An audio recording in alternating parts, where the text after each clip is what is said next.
If I had $215 in my wallet right now, I'd feel pretty good.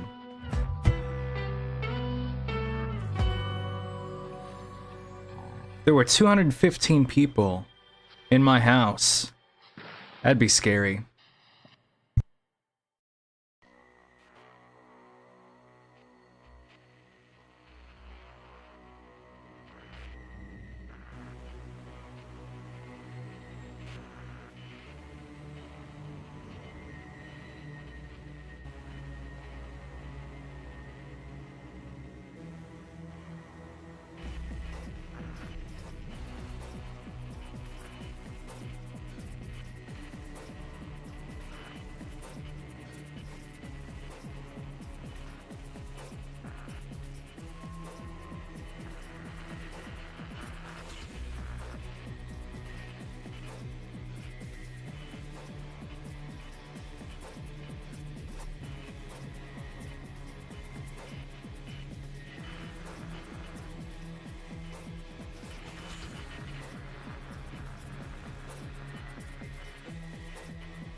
Yeah, I would love to have 215 people in my house just so I could kick them all out.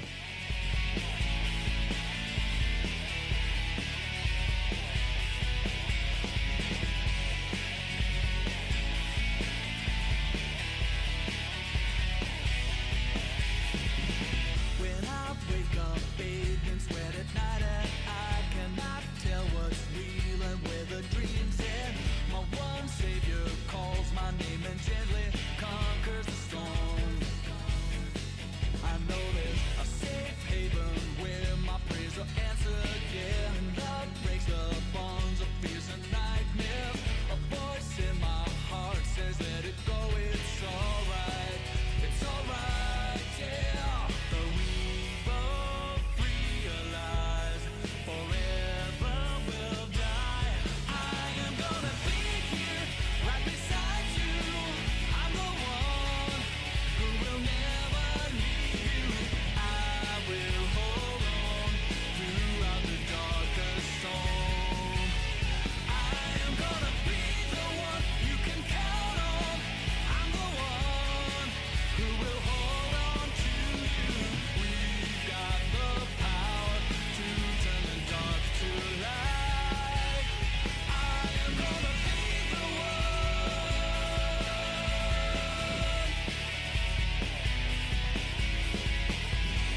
We live in an era when our cities are armed with steel and concrete. Computers and electronics barricade our minds.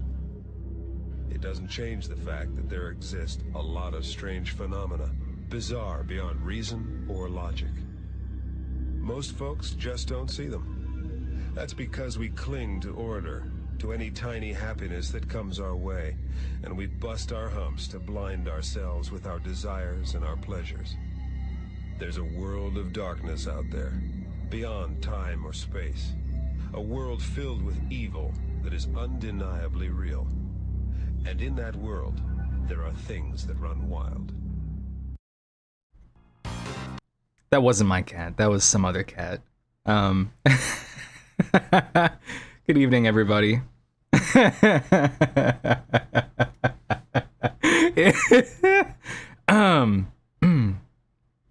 I hope we're having a wonderful evening. It's okay, Taryn. I forgive you. I don't want to watch robots, but I guess you can do that if y'all want to. Anyway, 0 parades, 4 dead spies. I'm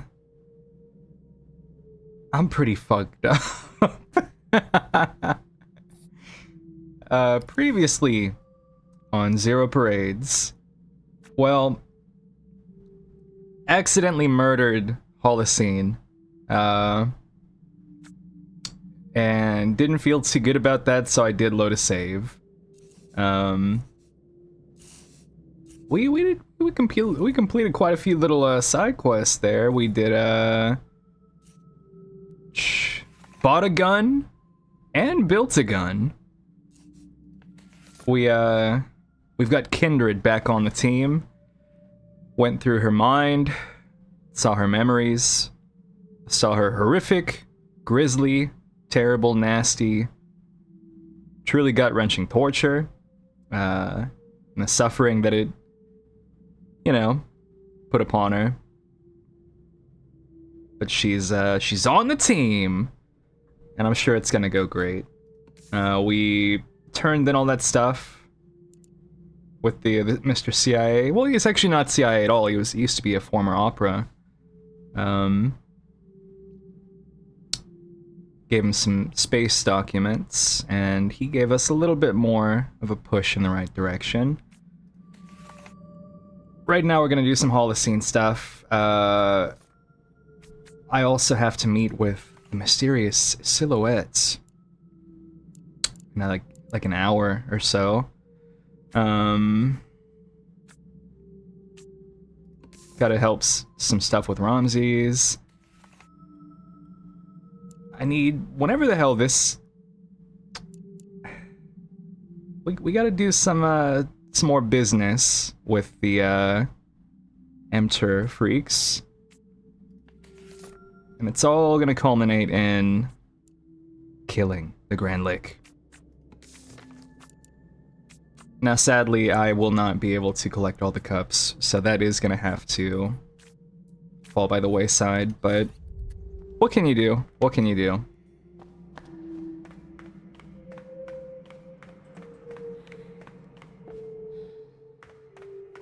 We're heading down to Holocene, and hopefully it's gonna go better this time. We found out that he's got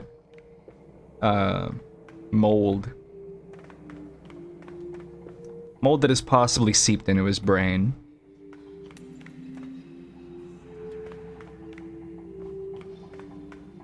Yeah, I gotta be careful this time.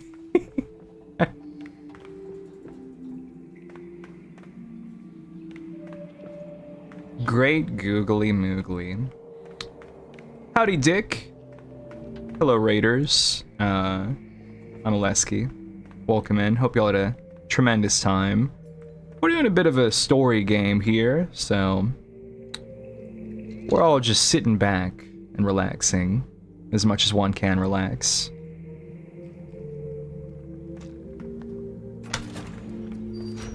Feel free to raid and dash, otherwise we're just having a great time.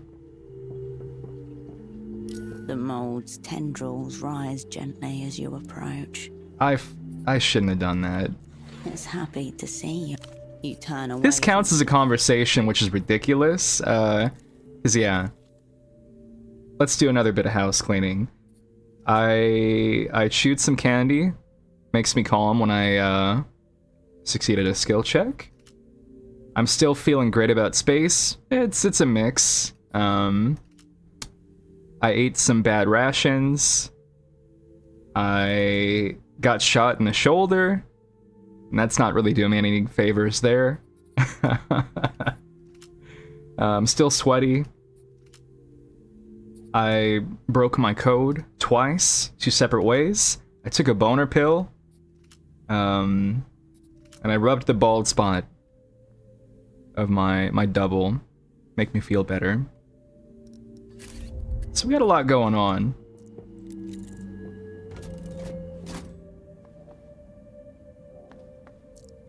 It's gotta go better this time, is what I'm telling myself. I don't have any drugs to take. Any more drugs, that is. It's... Any beneficial drugs, that is. Alright. Let's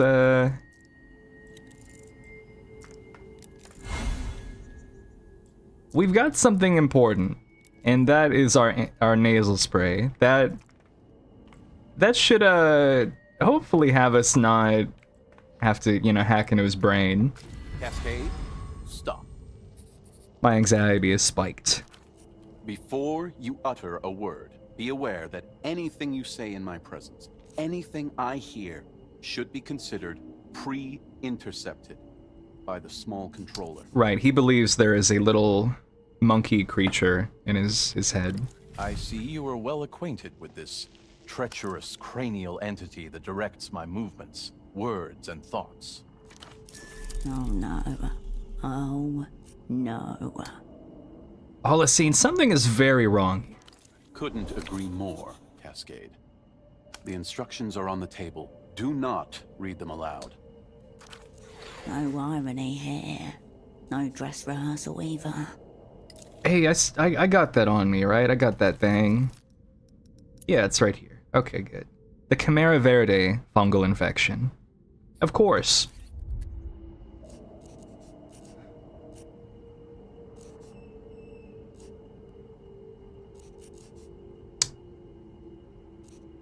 You sold us out. Not me, but yes, I did. I was a vessel under malicious remote control. A dark night stained with fog. Even the whispers echoed. I met an opposite number from the Weeping Eye on the amputated remains of Refraction Bridge. Right, of course. I gave him names, cryptonyms, defining features, professions, everything. I advised them to start with kindred. The most fragile, the most twistable. Before he left, he asked me why I was doing this. I had no answer then, Cascade, but I have one now. This soon-to-be ejected motherfucker clamped to my brain joystick. None of that sounded real. It was a scene from fiction. From an espionage novel. I don't think this was you. You say that as if it is unthinkable. We're kinda... I've considered it. We're on a rerun right now, clip show. There is no other answer. I am under siege from internal forces. And if not me... Oh, my anxiety. As with any espionage catastrophe, there is no true answer. Or there are 100 answers. That's what's killing him. The unknowing. Better to go along with this. We'll have a stronger chance of pulling him clear of this psychological wreckage. Okay, I trust you. Deeply ironic considering the circumstances. I would never consciously betray you, Cascade, but it was me. Identification, then extraction. This is a direct order from Miho. Please. Okay. The instructions, Cascade, on the table. You're fucking me.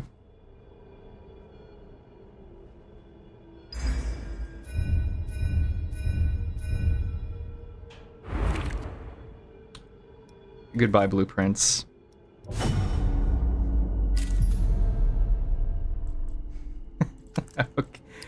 Okay.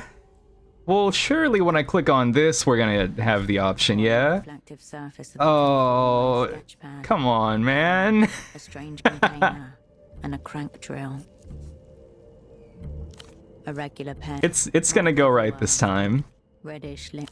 The crank on the first plain text. No. A bare 14 words. The author of the preparing to write, as in the text. Draw that which you cannot see. The numeral. We're gonna Dark interior of your former double skull awaits. Holocene, listen to me. You're not well. I spoke to a doctor. Cascade, please. You of all people should know better than to trust the words of professional textbook consulters. Alright, never mind the doctor. I can see that you're not well. A silence in which he avoids your eyes. To be clear, you have no obligation to go through with this. But if you don't help me, I will endeavor to do it myself. That's why I kept a hand free. This game's getting played, even with a handicapped substitute.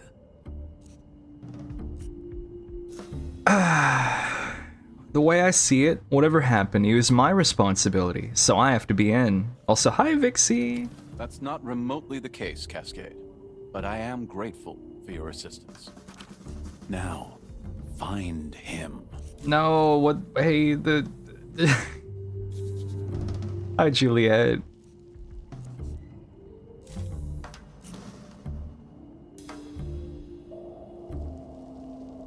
What about the mold treatments? What about the mold treatments? Silence, Cascade. He may try to counter if he gleans the plan. He nods furiously at you. I do think about that cover, Vixie. It's not bad, honestly. Precipice, jump or flee. Reaching into another person's head to glimpse what is inside. It is not the first time recently that you've heard about such a method. It wasn't called remote viewing and was dressed up in wholly different aesthetics, but the premise is similar. Duchess's technique. With remote viewing, you are going in cold. This technique has at least been explained to you. Worth the shot. Are you ready, Cascade?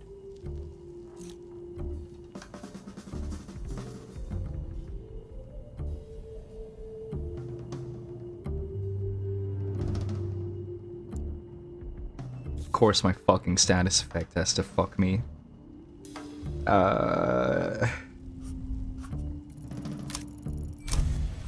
Can't lose. You close your eyes, empty your mind, and drift. Blackness, silence.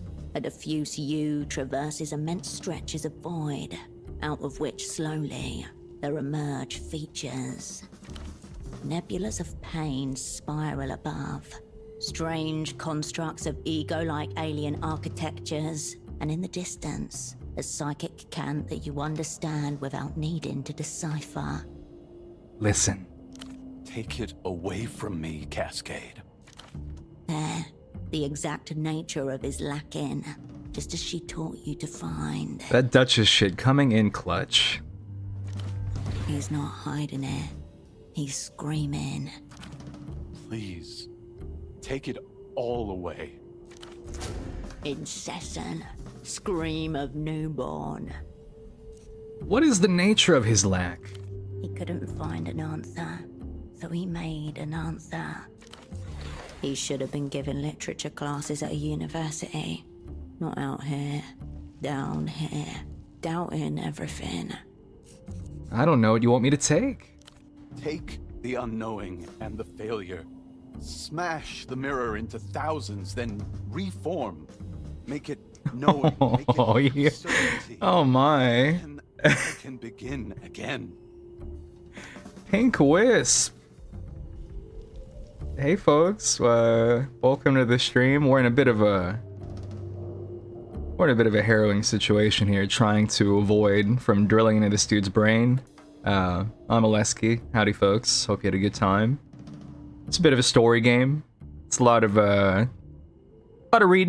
A lot of me going, ooh, ah, so feel free to, as you know, raid and dash or get yourself comfortable for all this nonsense. Just keep in mind that we are like 30 hours into this game, so why not, okay, alright, you saw the important things then. Never mind. Do this for me. Please. By my side. But yes, thank you again for the raid, and hey. Glad to have you. You find your former double staring into you with pure, unadulterated intensity.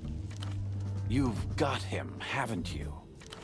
No, you have Holocene. You, man. It's just you in there. Then we're forced to go in blind. Proceed straight to extraction, Cascade. Come on, no. Hold on. Now, get the motherfucker out. Oh. That's just you did not save me. A movement so quick you don't even understand what's happening at first. Holocene's arm whips and slams something into his neck.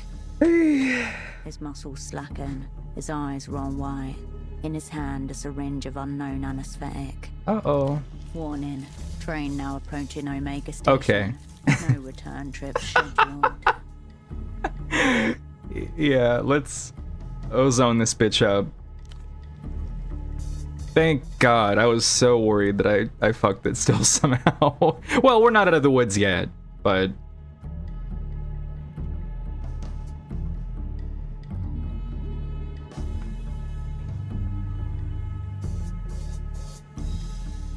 You depress the syringe slowly over the course of 10 seconds, watching the unconscious patient's nostrils twitch involuntarily as they are invaded. I guess it makes sense that we can't exactly, we can't persuade him of this. We have to just take it upon ourselves. Yeah. Doesn't look like he's dying at any rate. As long as his brain doesn't run out of his nose, it's worked. To what degree it's worked, you won't know until he's conscious. Now we wait. A sluggish timelessness overtakes the silo basement as you wait, devoid of light changes or any other marker of time. Cascade, did you... I didn't do what you asked me. I did what you needed. What I needed? The drill appears suspiciously blood-free. What you called the small controller was a foreign organism, specifically a mold. Mold. Interesting hypothesis. That's different, but it makes sense. Not one controller, many. The disappointment he feels is unjustifiable even to himself, but you can read it in his eyes. He wanted to meet his nemesis head on. He wanted it to have a face. Man, I really wonder what the successful check is for ripping his head apart. How are you now? I'll confess it's not the outcome I'd envisioned, Cascade. I'll need a day or so. I mean, we had it at a coin flip and we lost the coin flip. Miho thanks you for helping to root out the subversive elements in its ranks, be they controller or colony. Well, see ya. Fogged mirror. We had fun there once. Holding his gaze onto you, he retreats back into the sedative. Eventually, his eyes flutter closed and his head falls limp against his shoulder. I must go. I gotta go and get laid now. Uh-oh. Can I take the drill just for fun? The implements lie waiting. That's not a conversation. That pisses me off. The way it's coded is anytime I start a talk with somebody, my anxiety spikes because of my boner pill.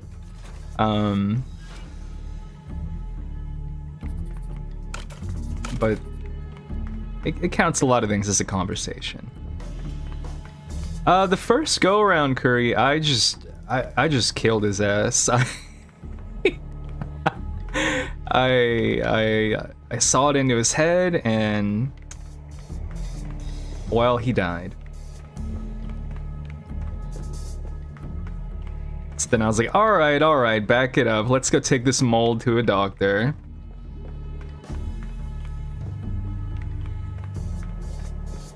Hey, man.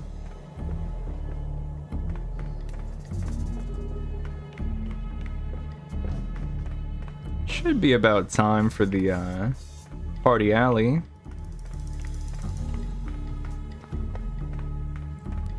Oh, the places we'll go.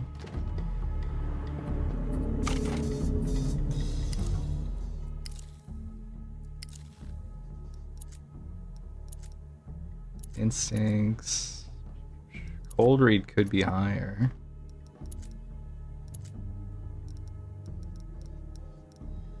Yeah, let me put on my cold read shoes. We had a thing for that, and it, well, it went great. Because previously I had on the, coordination shoes, I think it was.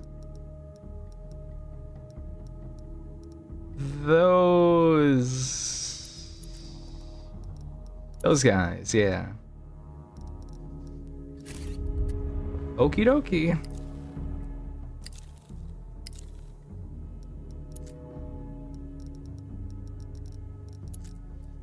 My doppelgang.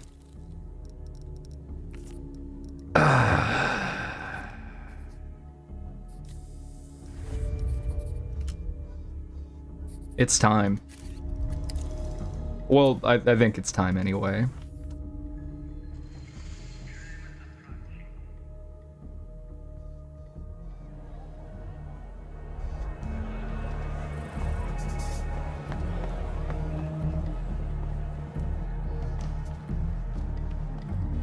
I don't think the music's supposed to be staying like this. Let me... But also, that'd be nice to have a save here if this really is the moment. Ugh. There we go. Okay.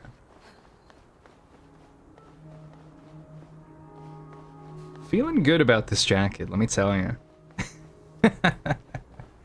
This is my, I got shot in the shoulder jacket, too. No. Nope, it's... I guess not.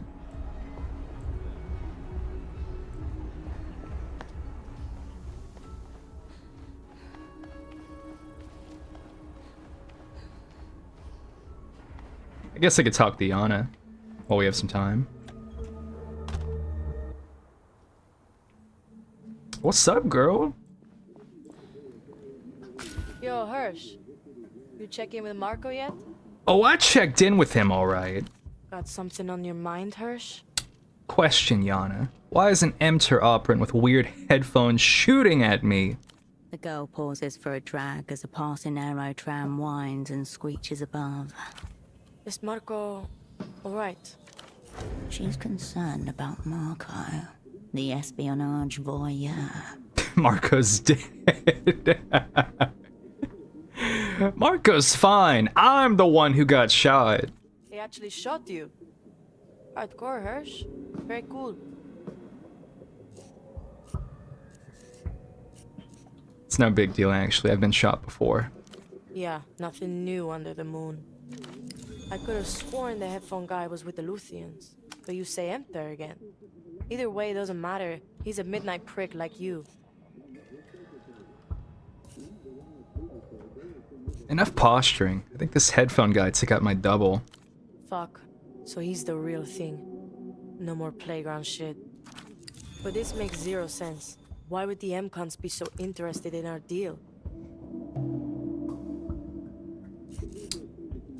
I think it's something to do with Ultravioletta. This guy's a big fan, apparently. The girl grinds to a halt in front of you. Her cigarette clings to her bottom lip. Fuck. Hmm.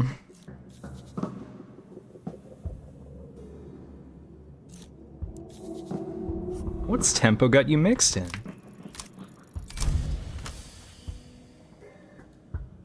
This is all laid out in front Damn, of that's a you. lot of delirium. Islands with unmarked bridges. Take it from the top. Does it seem like your former asset fought this one through? No. Yana was his backup when things went extremely south. A hurried, desperate backup.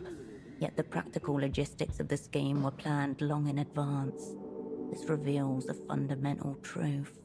Tempo becoming Yana was an improvisation at the last step.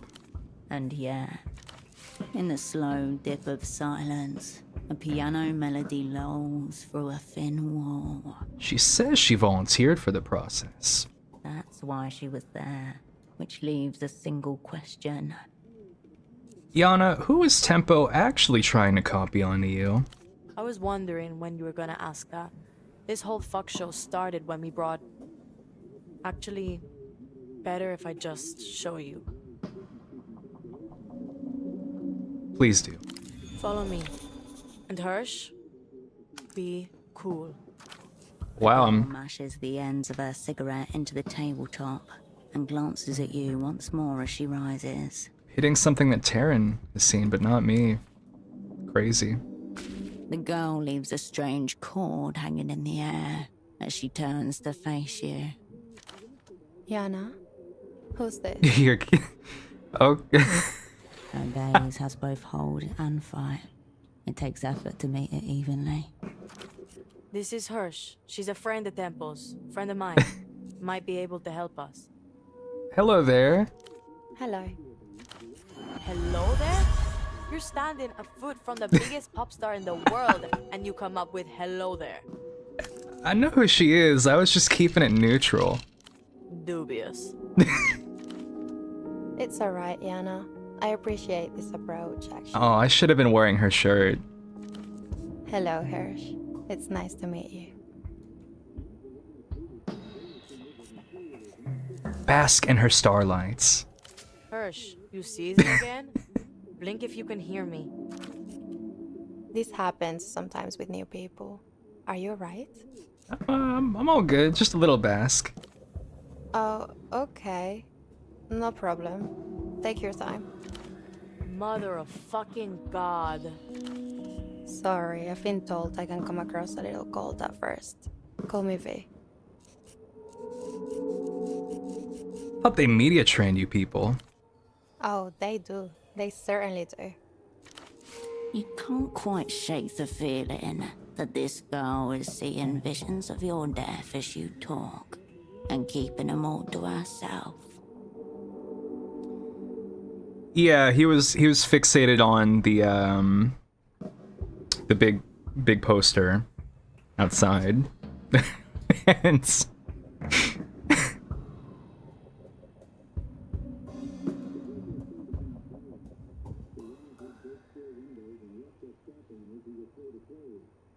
something mega eerie about her for sure. New songs, same old spells. So what are you doing here, Hirsch? You were supposed to imprint on Yana, weren't you, V? How does she know about the plan? Because Hirsch is a communist spy. Oh, cool. Genuine. You've intrigued a famous person. V, why did you go in with Tempo on this? Because Temple said he'd get me far away, with proper exit papers and everything. It seemed like the best shot at getting out.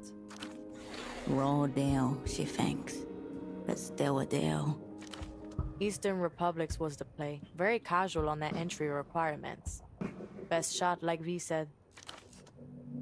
So I took it. I trusted Tempo, and now I'm stuck here. And now Tempo's dead. Are you a high-level Lucian asset? V's no spy, Hirsch. She barely registers international politics. That's right. I don't find all that stuff very compelling. I'm just trying to get out. What are you getting out of being a highly successful singer? The actual singing was way down the list of what I was, or what I am. or what I represent. So what are you? A singer. I'm getting out of La Luz and out of my own shadow. I'm getting away from Ultravioleta. Sound like you never wanted this.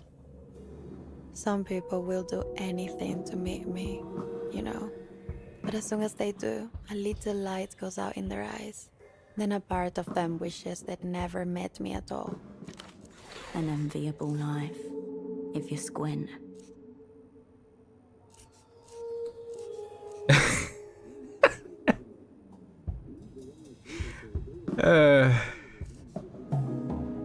Your music does seem to mean a lot to people. Those same people would have raised me just so they could discover me all over again. Or kill me so I could never make a bad song. Never get old. Never be more or less than a dream beyond their reach. Fuck them. The word sounds blasphemous coming from her mouth. World thinks you got kidnapped. I know. Pretty funny. If Luth is out there looking for a group of non-existent countercultural cunts, all the better for us. Luz said it, but they don't really believe it. They just want any excuse to operate on foreign territory. Vaguer, the better. That's Luz's story. They're probably just being opportunistic. As I said, all the better for us. We're still not safe, Yana. Our secret police, they look everywhere. They're very scary. I hear victim talk. You're equally complicit in all this. Maybe I am. But believe it or not, Hersh, even pop stars can think critically sometimes. Hey, no maybe about it. You're the poster girl of techno-fascism. And soon I'll just be a girl in a missing poster. If I make it out. You seem pretty determined not to be an L-pop star anymore. I didn't fake every tear, but I faked a lot of them. I'm still going to get her to the Eastern Republics. This is just a whatever the fuck creative stopgap. I believe her. Yana's my S tier. Oh. Now kiss. Hirsch, you fucking nonce. Get a hold of yourself. Very inappropriate, Hersh.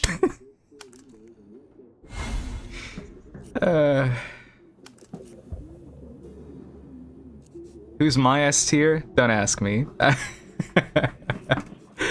Yana, you were okay with this imprinting thing?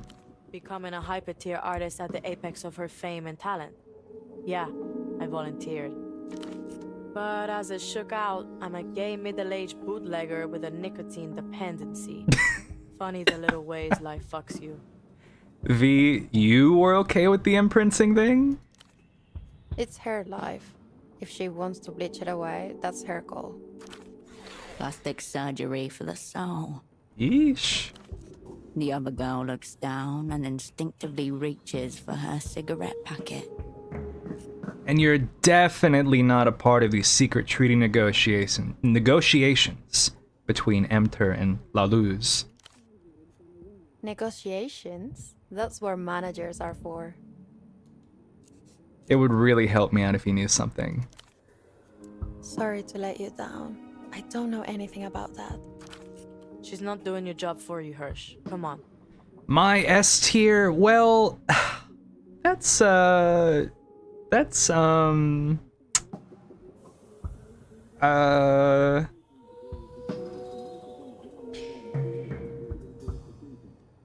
don't know.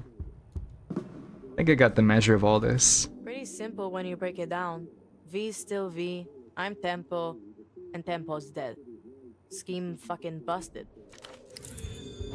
Busted.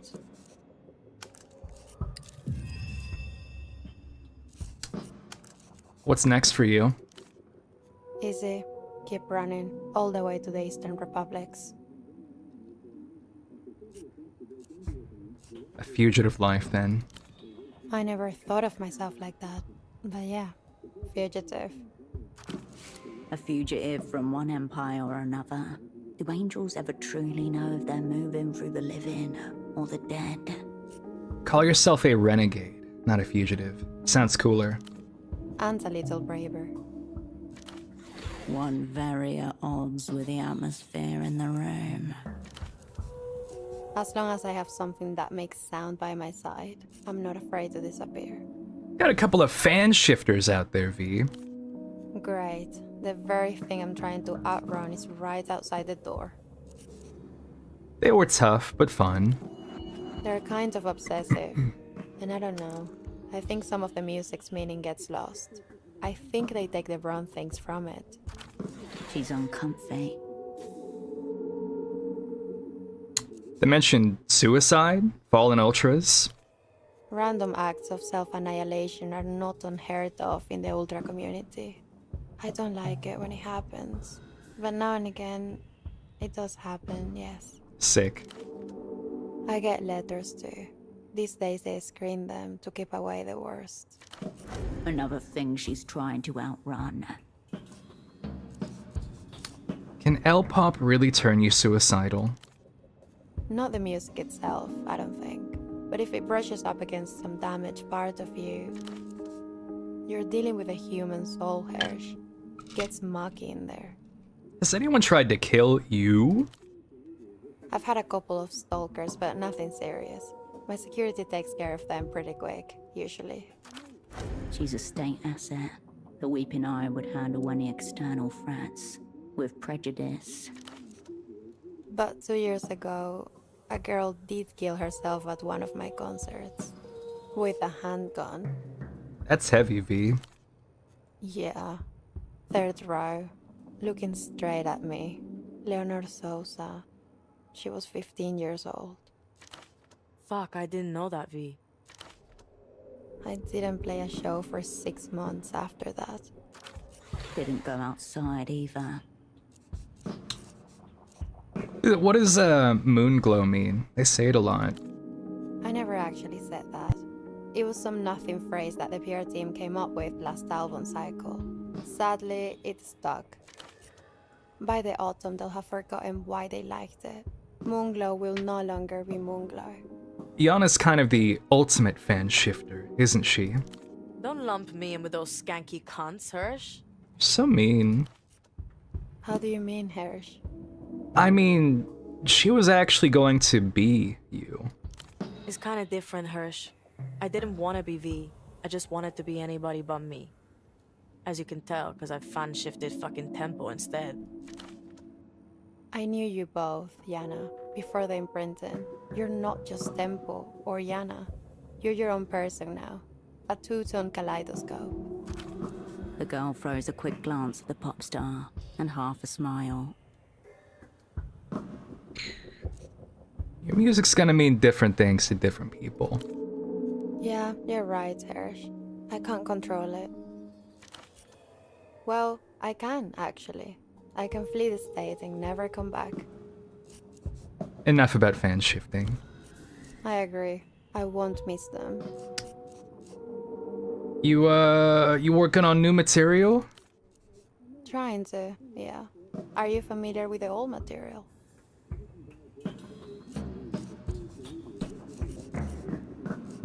I hear it's sad. It is pretty one note. I'll give you that. Anyway, L-pop's all sad, but not all bad. I brought a few good songs here and there. A couple she's very proud of, even. I feel you, Veracus. I feel you. If you're nuts, I'm nuts. Wait, they let you write your own material? Weren't you churned out at the Popstar Factory? Most L-pop artists go through intense training, yes. But we all write our own material. That's an important part of what they teach us, alongside the dance routines. Creative expression, freedom, courage. Something created by a committee will always have a hole in the center. Everyone can sense it. Something that comes from a heart we have. A heart. Person to person. How's the new stuff compared to the L-pop? It's nice. A little intimidating too. I don't want to just play sad music anymore, but it's the only color I've known. I'm trying to find new colors. She plays a few slow bars, using both hands this time. Bass joins treble, emotion forms from thin air. It reminds you of the final line of a poem. Oh, I really needed that. Do you think about your old band at all? I'm a solo artist. I don't have a band, just collaborators. I would have spared your team like that. I value good musicians, but they don't sit in the back of the tour bus at midnight alone with it all. I was far closer to my dancers. They're the ones you breathe in sync with up there. Aurelia, Misty, Lulu, Marla. I miss those girls. I hope they're alright. This is my old band. The pop star leans forwards and takes in each of the faces carefully. This is a good photo. It has feel. You were close to each other. Close enough for it to hurt. We had our moments. That's all we really get out of this life. A string of moments hung on fragile threads. Damn. The photograph is hard to look at, but easy to touch. When your fingers find its edges, a kind of strength charges through them. Thanks for showing me, Hersh. Do you just think about music? No, mostly I think about the mistake.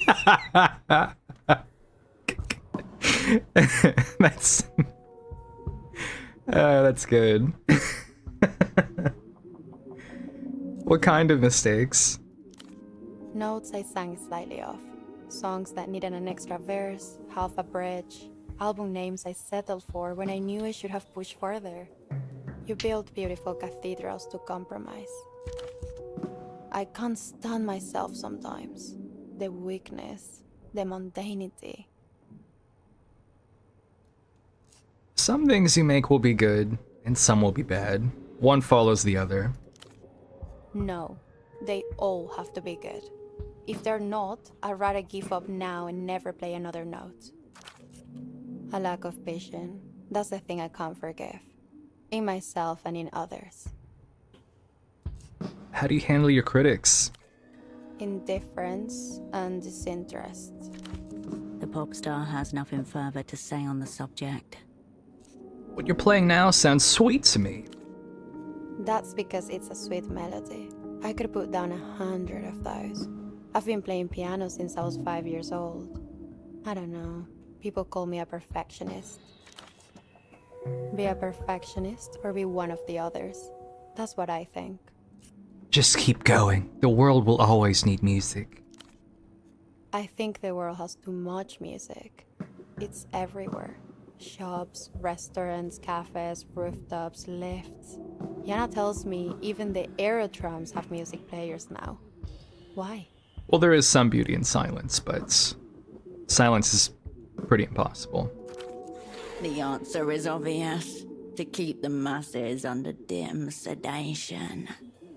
Because life is more fun when it has a soundtrack. Fuck off. Okay, baby driver. I'm okay.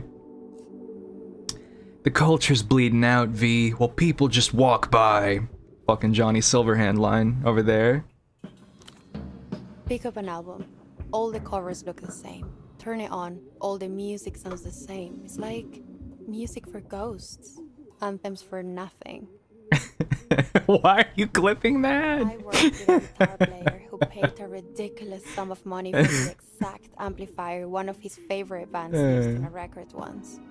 And he was proud of it. He told me it was authentic. No contempt, just a light sadness.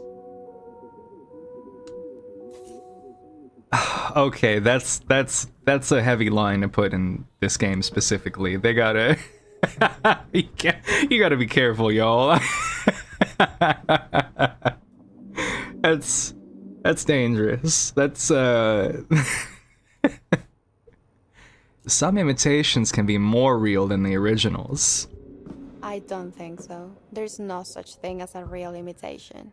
Just an endless call and response. Getting weaker by the round. The very opposite of what music should be. Enough. Okay. This girl was adrift and in dire need of a collab. Time to make your mark, culturally. Long submerged dreams of pop stardom float to the surface of your consciousness like drowned corpses.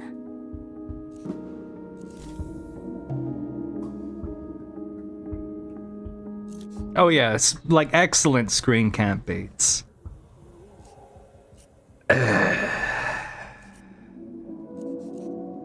Tell me more about Lucy and Electropop. We can just. Holy shit! What would you like to know? I'm gonna be late for a date, but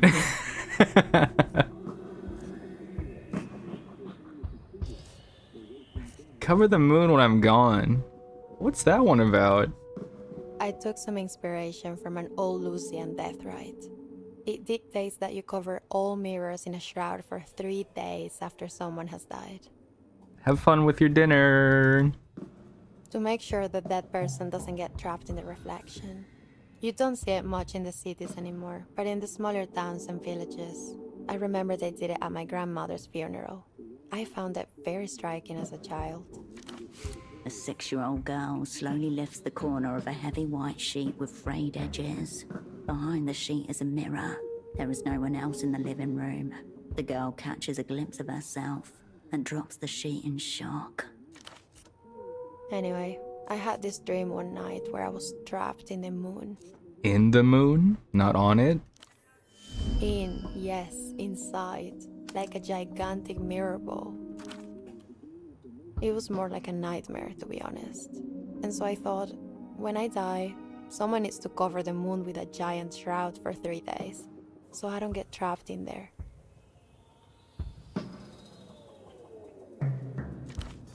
True dark. No light in the night sky but the dead stars. Then I took that image and wrote the song. Pretty heavy subject matter for mainstream pop. I think it's relatable. Can't argue with the charts. Are all L-pop stars female? Most of them, yes. They've tried various formations over the years. Groups, male duos, twins. But the biggest names in L-pop are girls for sure. 16 to 30. Bet they shoot you when you turn 31. Most of us become managers or choreographers. With respect, fuck that. I heard one of your songs on that ad in Party Alley. Sounded very sad. Of course. That's the beating heart of L-pop. Something has been lost. A little grave in the heart. Sorry, I'm not the best at explaining the intent. I'd rather let my music do the talking, or the feeling. But I do know this. Melancholy is the heart of the genre. If you don't reckon with melancholy, you'll never be touched by L-pop. Trust me, I understand melancholy. Do you? I feel many people think they do, but the truth of it is harder to grasp. I understand melancholy. A song can communicate with you, like it was made only for you. It's a psychic medium. L-pop will catch you unawares if you're not careful. Unawares is good. Fluent in memory, speaks ghost, has conversational dream.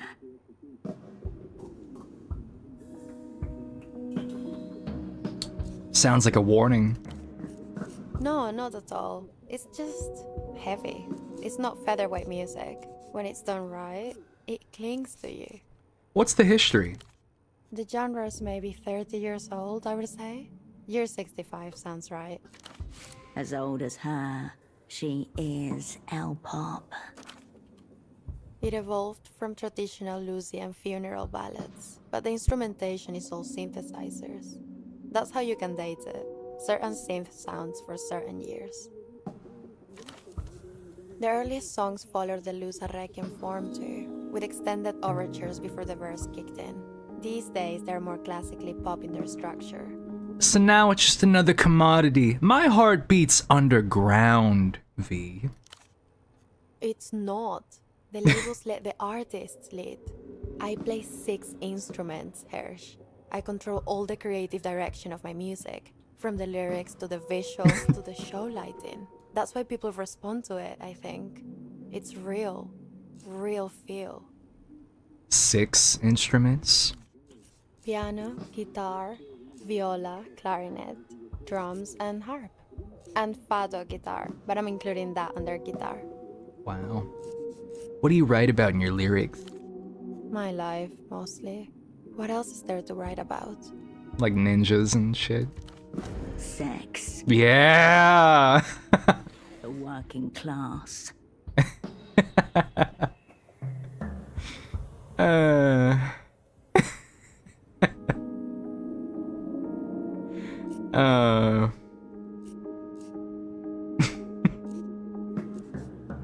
So like boys and stuff? Not if I can help it. Relationships tend to burn away under spotlight.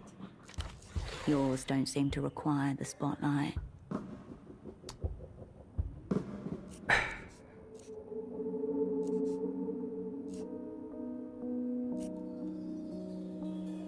There's no one you're leaving behind back home?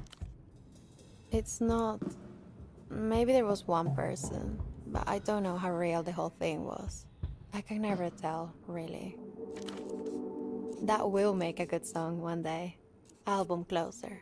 Jesse! Hi, Jesse. What's your opinion on the culture blockade?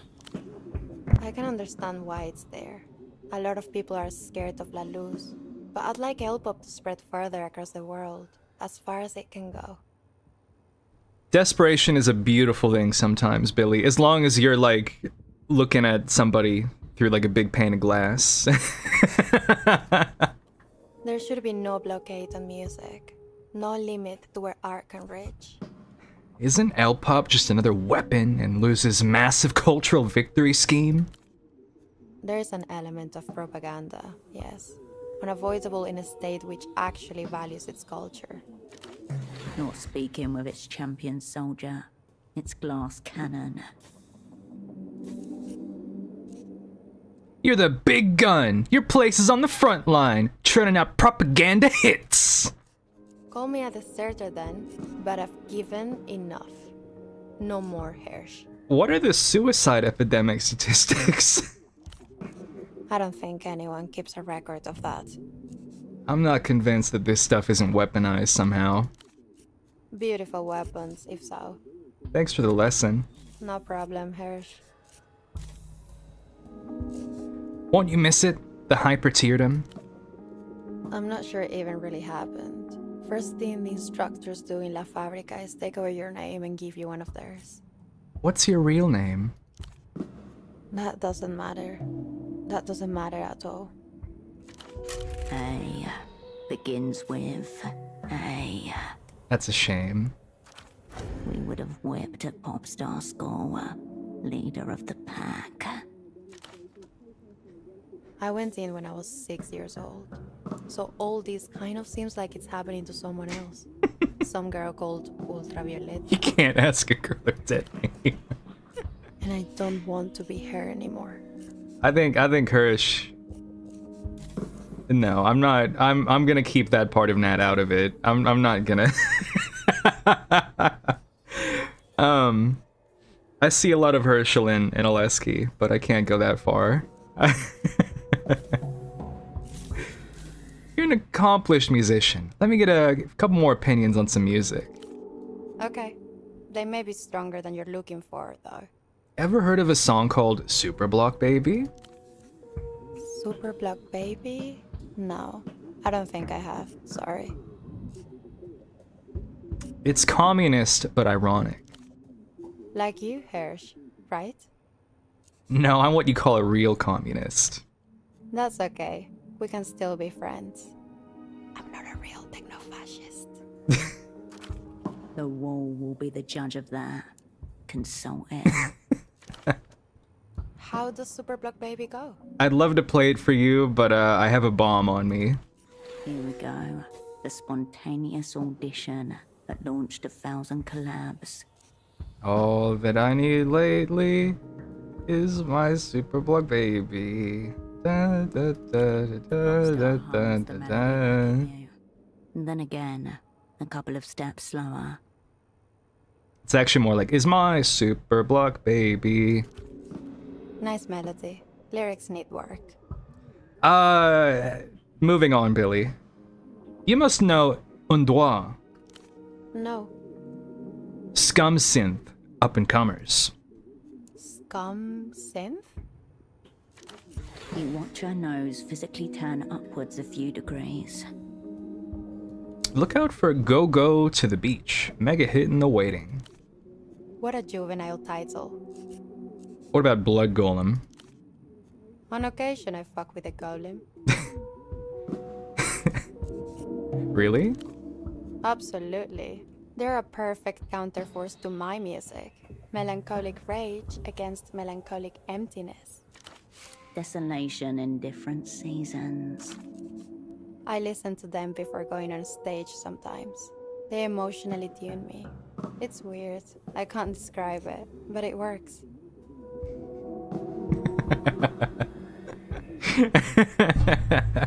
But yeah, you were. It's true, Veracruz, but nobody believes me. It's got soul. Yeah, real feel. Thank you for your thoughts. No problem, Hirsch. Before I gotta put on my poet pants, because I would love to get this collab right.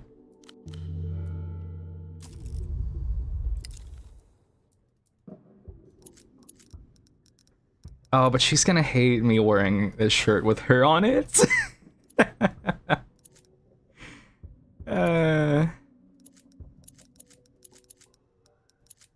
Or maybe she'll love it. She'll be like, oh, you're so funny. You'd think that I'd, like, remember what gives me what already. With how many times I've clicked through all this. I mean, my poetry is pretty good. It's mostly just... that's reducing it, and... yeah, so just get a different cup. I think I melted the cup that gave me poetry. What a shame. Hey! Hirsch. Feed my delirium. Try hard attire, that's gotta be the shirt.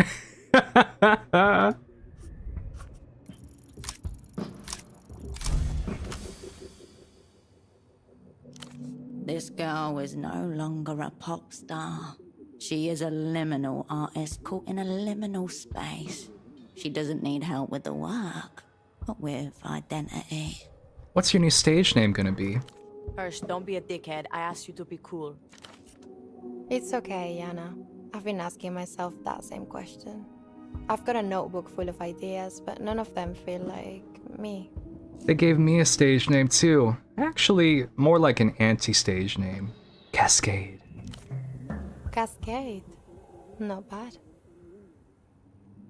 I liked it too at first, but now I'm not so sure. How come? Because you fear it carries a curse. Cascade. Emissary of failure, death, and the plague of human disunion. This is my second shot at this. I'm afraid of repeating things myself. Difficult second album. Okay.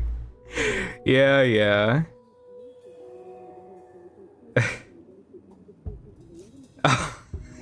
This is about as loudly as you can say it.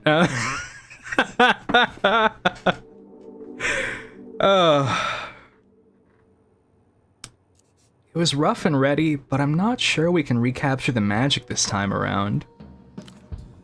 Won't know until you try. But I think you do have to try. Thanks, Hirsch. Cascade. In Iluminado, cascade would be cascatear. Cascatear. You know, that kind of speaks to me. Yeah, not bad at all. You could even split it. Casca, tier. You could. Yeah, pretty good, Yana. Make sure to style in all caps. More hardcore. Cascadeer. Yeah, not bad at all. No final decisions yet, obviously. I'm very early in the process. But this was fun, Hirsch. Thank you. Thank you. Sweet dreams, Hirsch. I'm gonna play your piano. Plastic shimmers as you approach. Tucked to the side is a worn black sticker. UV. Tool only. Examine. The brand plate identifies this as a Kagami 7X60. Oozes infamous soft power made manifest. A rising economy supports creative and technological risk-taking. Art and science intertwined like a caduceus. Is that how you say that? Or am I mixing it up with catechist? Other word. Anyway. One of the under-theorized appeals of Lusian electropop. The quality of modern Lusian instruments, mixing desks, even their cabling, is unmatched. Obsession with foreign imports. Self-critique immediately. I know it's kind of embarrassing this thing has my name on it, but it was all I could manage to take with me. It makes music, at least. That's all I needed to do for now. The tool doesn't matter. Only the work you do with it. Some tools make the work feel cooler, though. Some tools are limited edition. A tool has no intrinsic value. This includes, but is not limited to, instruments, weapons, and people. Writing hits on this? Many. I take it on tour and have it set up in the hotel room. I basically wrote all of Flower and the Precipice on this, during the Missing Glance tour in '94. Flower on the Precipice has Holding Hands with Strangers on it. That's one of his biggest songs. And Yana's favorite. I'll have to listen out for Wow, okay, Yana, we get it. You're a fan. No need to get cunty, Hirsch. Yes, please don't get cunty, Hirsch. This is a small room, the only one I have. I'd like to be delicate with its atmosphere. I gotta be cunty. Play a note. You brush your finger into the nearest key. A light, airy tone glistens across the room. Middle A. Good start. Hirsch, what are you doing? Back off and then back off, but with attitude. What? I'm not doing anything. Hirsch, stop. Jump in anytime, V. Please, actually stop. This isn't even music. This little weirdo thinks she owns music now. That wasn't me. We're watching you do it. Okay, that one was me. Yana, is this a midlife crisis? This is an everything crisis. Mental, creative, communist, she snapped. Maybe, maybe. V, we might have to get physical here. She is so silly. Play any old shit and wrap this up.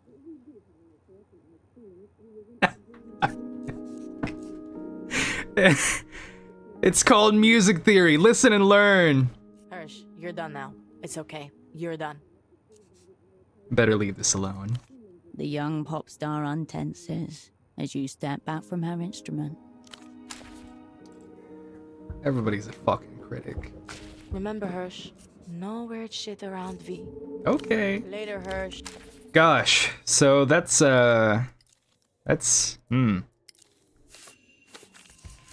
Well, we found Jeepers. Gap. Yeah. I'm thinking. The melancholy of L-pop. I kind of want to do that. Let's get rid of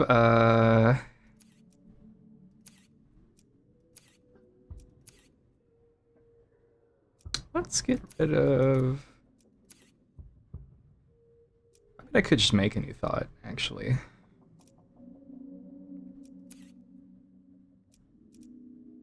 Yeah, fuck it.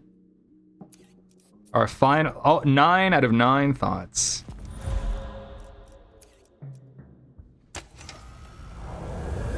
Has a pop song ever made you cry? Yes. Then, no need to say another word. There are voids you can fill, and voids you should leave empty, to allow things to better move through you. Things like pop music. Especially pop music. Already grown nostalgic after the very first listen. In 10 years, an emotional cluster bomb. I need music to feel something. Everyone does, to different degrees. No true art can survive a cynical slant. It's too fragile. Why would you deny that beauty is real? Why would you turn from the gentle sadness that is the passing of the world?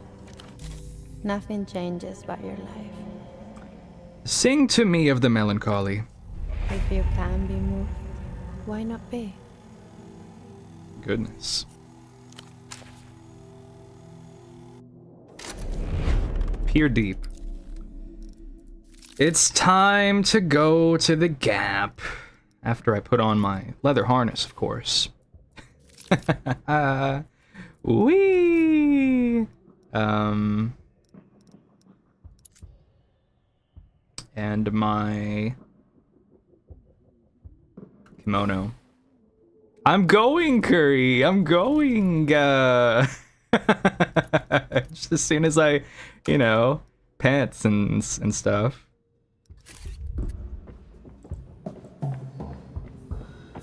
I mean, I knew this was gonna come into play. I was like, all right. I'm pretty sure I called this the first fucking night we came in here. Like, there's something behind that poster. Didn't think it'd be Violetta, of course.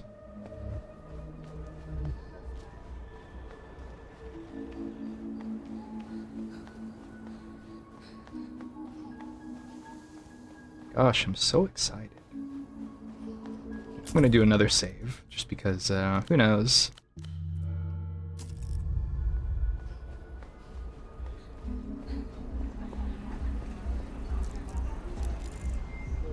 A pair of discerning eyes scan you from one of the bars.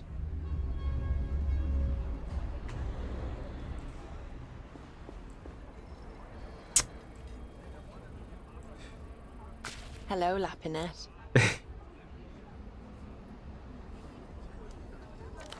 She smiles, indicates the seat to her left. You owe me a date. Come, pretend to be real people with me for a while. She leans into you. Your thighs touch on the bench. Welcome. Let me introduce you to our barman, Diego. Hello. Not so fast, Diego.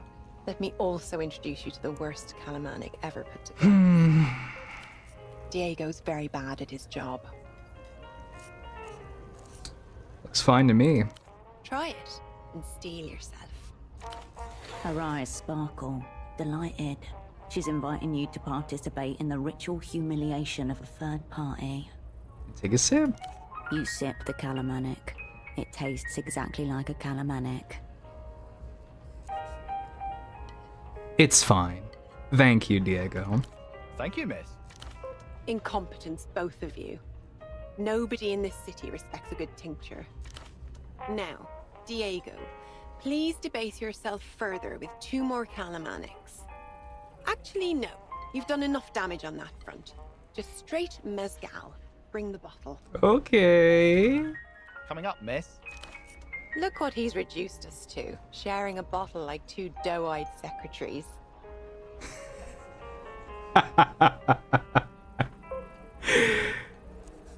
What are you drinking to? Bourgeois poetry. Diego returns and deposits 2 tulip glasses and a bottle of mezcal in front of you. She's drinking from the same bottle. You're fine.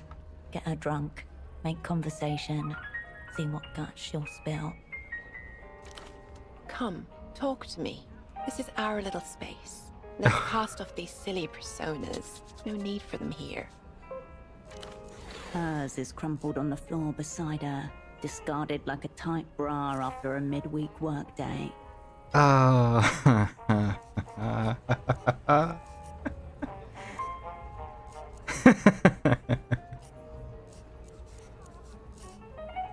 dropped in on your apartment, number 7. You weren't home. Shame. I would have invited you in. No change in expression or posture. She seems genuinely unperturbed.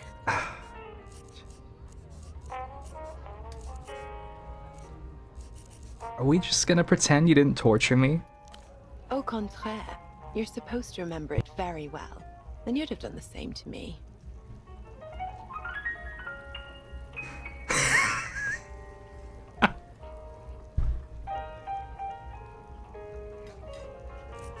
Wrong.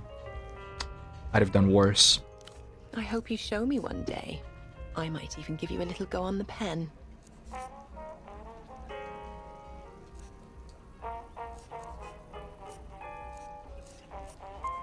Perhaps Diego's using a persona too. Fear not, Lapinette. I had the same idea myself and tested it out. There's nothing behind those eyes. Watch. Diego! Diego glances at Silhouette, eyes twitching like a dog. Yes, missus? We're spies. I'm Emter and she's Opera. Those are the communists. What do you think of that? Communists, missus? Crazy. You? Me, Diego. I'd heard they were bad. But you don't look bad at all. Maybe I was told a lie. See? Now, back in your area, Diego. I knew that you were Superblock the moment I saw you sniffing outside the magazine offices. It's the air of lost desperation. Who are you really? Nobody. Same as you.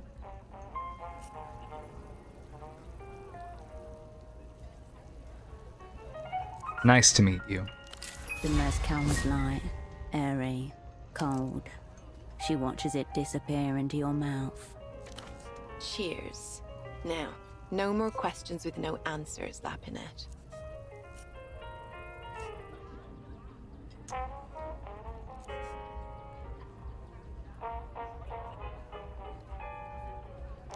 She smiles and downs her drink, moving closer to you.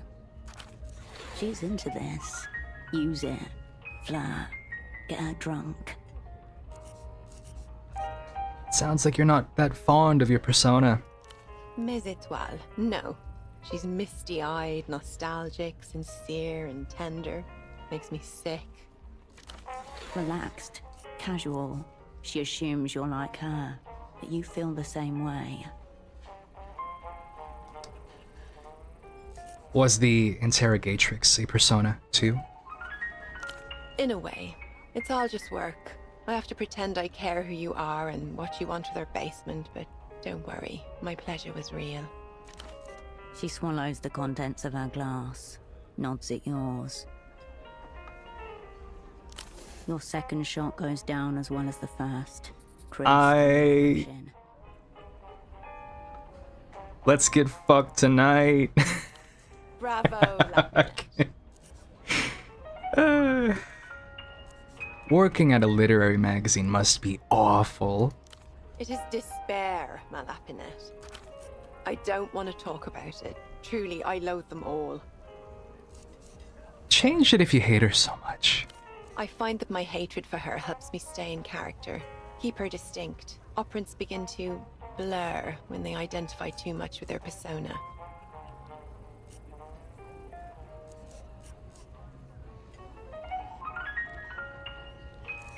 We forgot what a real human being was a long time ago. Everyone's pretending. I thought that once. If everyone's wearing a mask, who can tell the difference? The mask becomes the face. But there are some, a rare few, who truly aren't. They're just existing. Maybe that's you and I, Lapinette. Maybe. I liked her that way. It was sweet. I can't answer that for you. I thought you would know.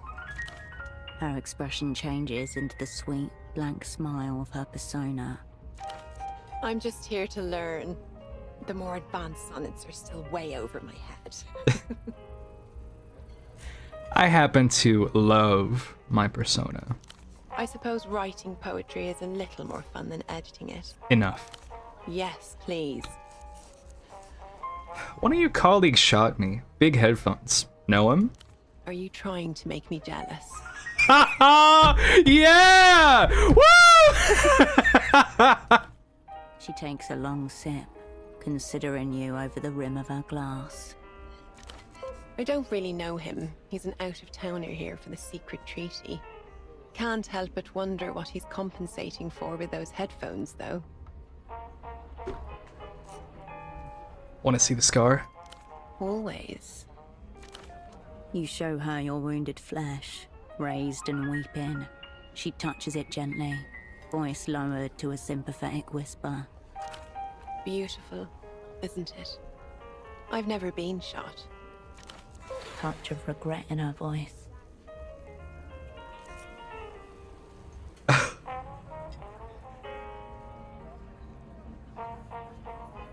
I could shoot you if you'd like. It would draw too much attention, but thank you for thinking of my needs. I met Oscar Metamoto. Is that really your top negotiator? Oh, fuck. I didn't mean to. The man carries on at an impossible clip for years at a time, punctuated with a few weeks of total and utter collapse. Afraid he's in love again with a woman, and less tragically with alcohol. Usually better at his job, I take it. This happens to him often, then. Down your glass and I'll tell you the story. It's a good one. This is going to make me lose a skill point? Your body rebels slightly as you sink back the glass. Doesn't matter.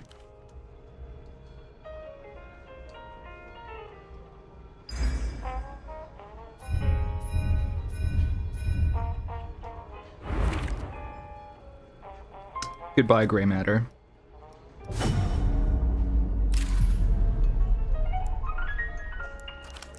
She tips her glass to you, drains it, and refills both. 3 years ago, Solar Point. Metamoto's out on an assignment when he disappears, last seen entering a public bathhouse.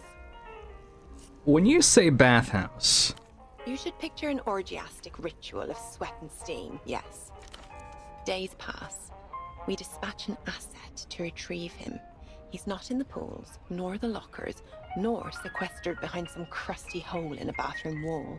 you mean a fuckhole. Oui, ma lapinette. A fuckhole. You're full of fuckholes. At least 3 of them. So is she. What is the pass on that? Okay. Eventually, the asset finds Metamoto in a storage cupboard, naked but for his shoes, which he's tied together in a way which allows him to hang upside down from a coat hook, like a bat. Sounds more like a slab of meat. A big, meaty bat, let's say. Asset tries to wake him, but Metamoto isn't having any of it. Yells at the boy to leave him alone, that he's a moperant and will be activated at dusk.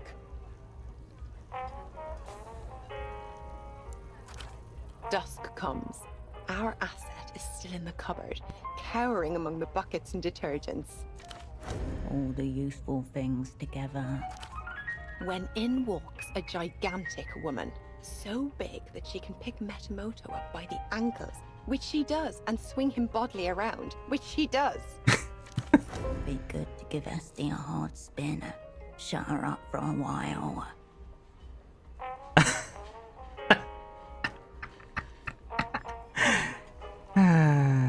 Bet it feels great to be used like that.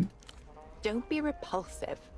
She used him to mop the entire bathhouse every night for a week, until he became so waterlogged that she had to replace him. Apparently, he was rigid as a frozen sardine the whole time. That's also how he got the hair. She dangled him upside down, and it's been like that ever since. I don't know whether it's permanent or he styles it that way himself in homage. Perverts. Great for the economy. She downs her glass. You can sell anything to a fool with an erection. Yeah. You don't seem surprised that Frederick isn't here. The Crown Prince of Limbs. You make a much better date. I'm hotter, too. I know. I've seen you with your top off. Let's not talk about Frederick. He is to espionage what Diego is to cocktails. The barman winces at the sound of his name. Diego, what do you think of my friend here? What do you mean, miss? Would you fuck her, Diego? Should I? You're gonna let him decide? Please. No. Diego, I need an answer. I would, do whatever you say, miss. And you too. Aha! An unexpectedly good answer. What about you, Lapinette? Would you give Diego a go-go?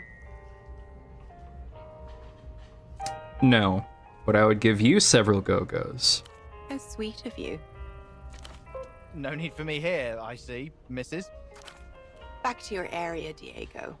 But think on. Thinking on, miss. I'm getting massively turned on, but sadly we must talk about the gap. Okay, my Lapinette. Good things can't last forever. Time to pump me for information, right? But I want something in return. Gently squeeze her thigh. She places her hand on yours and glances around, humming happily as she does. You could teach Diego here how to make a proper calamanic. Or, if you'd like something less impossible, you could kiss me. Deep tongue.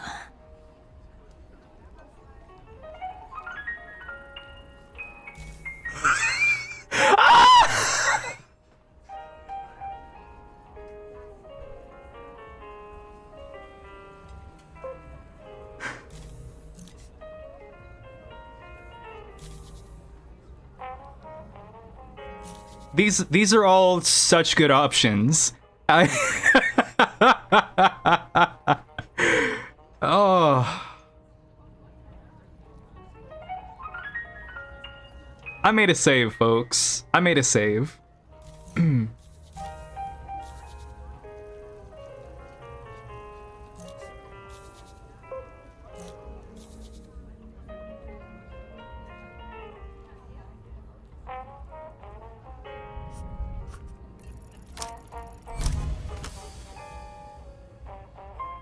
You cup her chin, soft but firm, and pull her in towards you. She smiles and allows herself to be drawn in, but right on the cusp, raises her finger to your lips. She presses it gently against them, as if to shush you. Almost, my Lapinette. She closes her eyes and kisses the other side of her finger. Your lips almost touch. Why not? Manus Fati. The mysterious gap isn't that mysterious. The Grand Lich and his entourage will visit the Lusian war criminal shrine at the top of Portofino. Execution site, marked, cordoned off with banishment seals. Fascism will bleed upon a monument to itself. They call it a pilgrimage. I call it group masturbation. Either way, that is where Facundo Reyes will be. When he will be there, What a shame. you'll have to procure He was a good from man. other sources. They What a haven't. rotten way to die. Beside you, Diego puts down one glass and picks up another.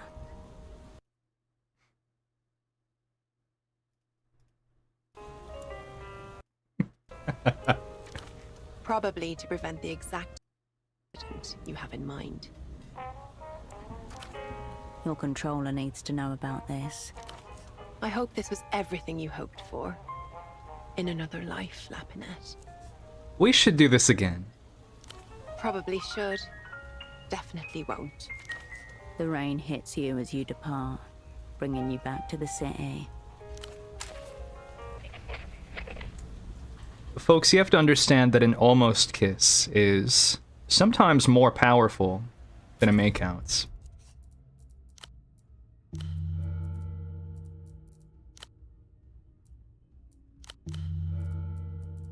But when she said again, I am going to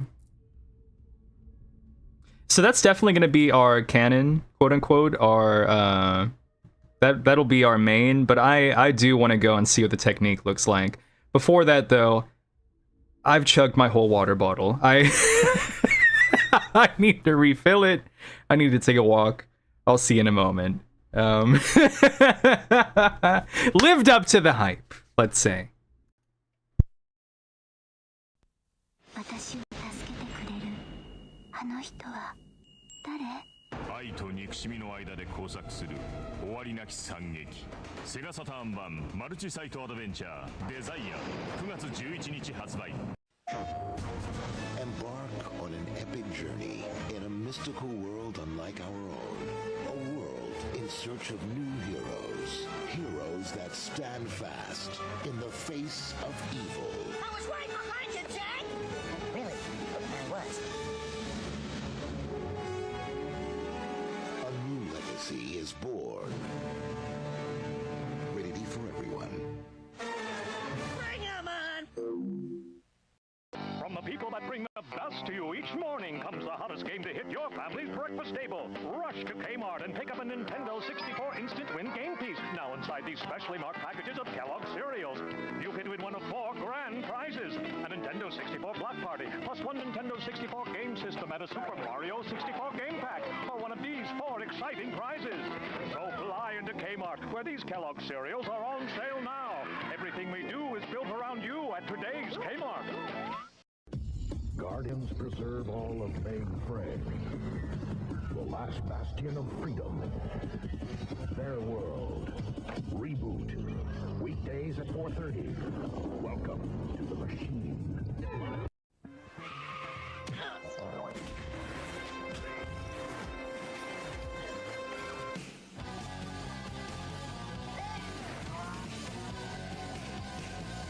Only $2.99.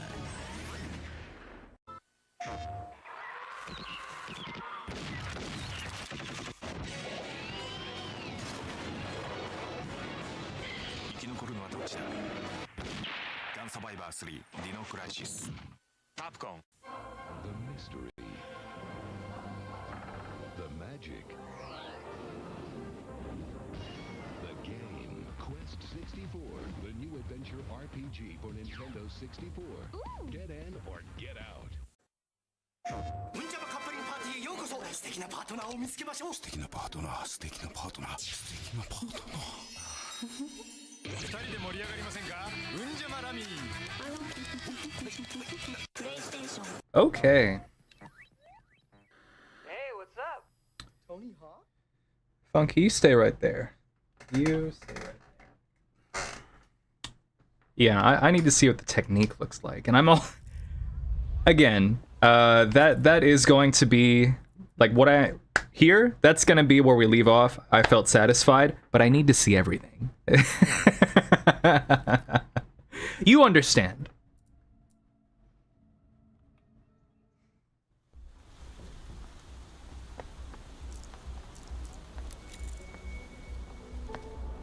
Funky, please stop.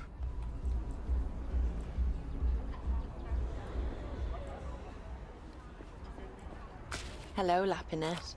She smiles, indicates the seat to her left. You owe me a date. Come, pretend to be real people with me for a while. Got any plans with that red pen? Not one. Now sit down. No need for a scene. She leans into you. Your thighs touch on the bench. Welcome. So we're going to be skipping through a bit of this, but I'm going to pick a couple differents. Job.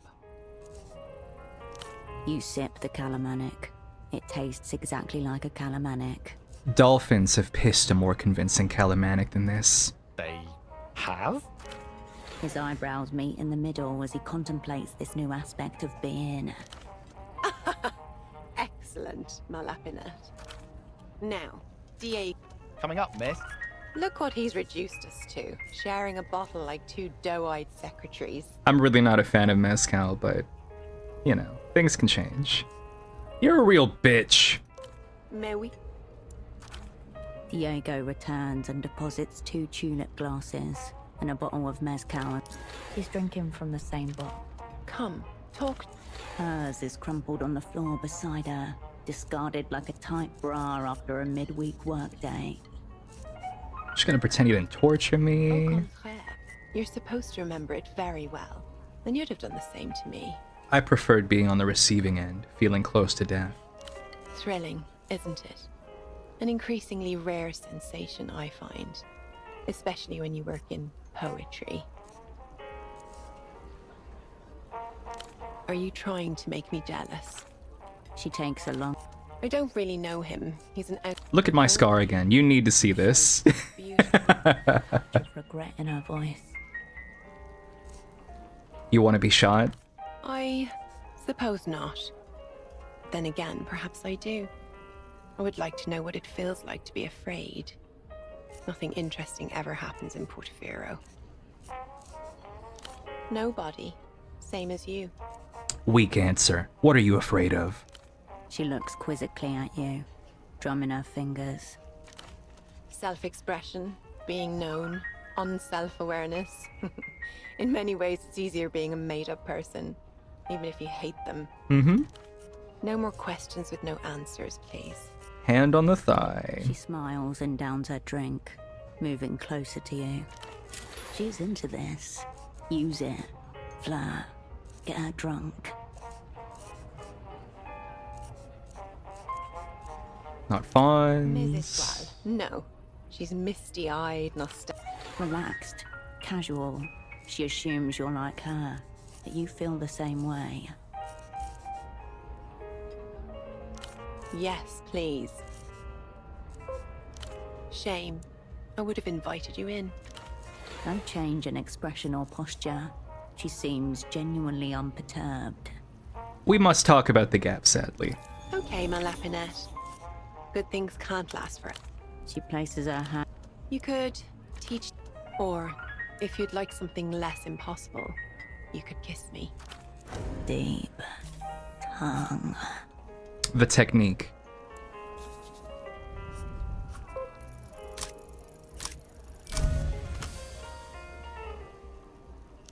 You let your mind shatter, fall and coalesce into a pulsating swarm of you.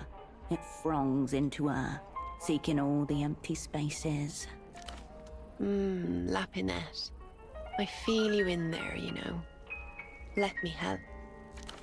You feel her presence alongside you, holding you, guiding you inside her. With her help, you feel a shape. Stone, a carved face. At the bottom, a small photo frame. Then another, and another. Tens, hundreds. Above you, the stars weigh heavy on the black sky. This isn't real. He made this to show me. Still. I'm impressed that you could find it at all. Can you tell what it is? A shrine. The mysterious gap isn't that mysterious. The Grand Lich and his entourage will visit the Lusian war criminal shrine at the top of Portofino.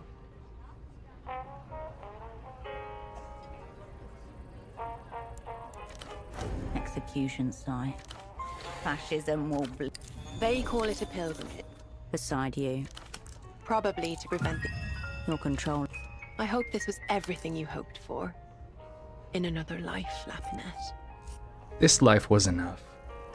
You hear her laugh and call for Diego as you leave. Okay, time to shoot her.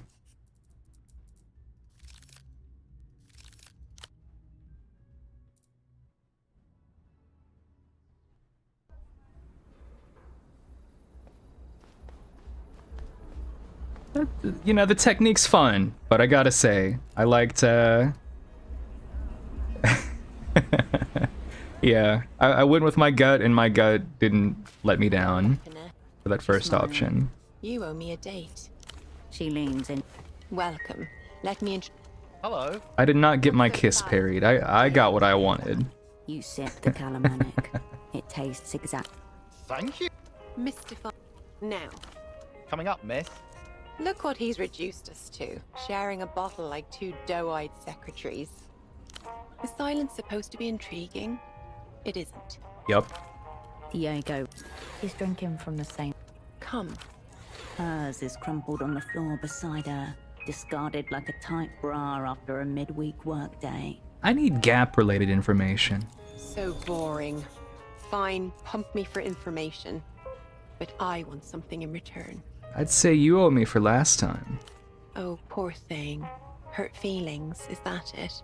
Hurt body, electric shocks. Some of them felt good. I know it. You could teach them. Deep tongue. I know where you live. Yes, yes, and where I work and who I really work for. You got me, Lapinette. Sealed and done. Now, please, can't we have a little fun with it? There's a gun pointing at you right now. What do you say to that? The woman leans back and glances under the table. What? Sorry. What is that? Did you make it yourself? Diego, look at this. She has a contraption. Oh, very nice, miss. What is it? Contraption still works, bitch. Ma Lapinette, I'm not even sure what it's supposed to do.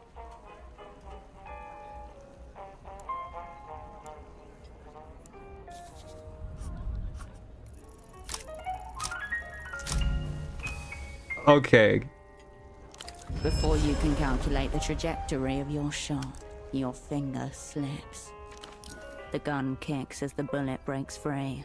The woman lurches forwards, her eyes wide and glassy. What? Did... Blood gush, death rush. Oh no. Oh god! Somewhere in the dark outside, screaming. At first it's one person, then it's all of them. Bitch! I got an achievement for that.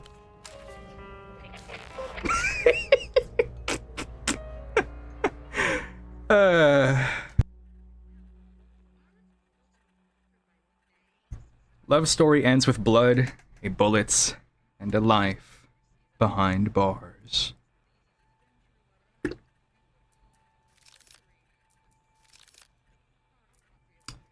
Well, now that I know it's a coordination, I'm gonna put on my shoot to wound pants.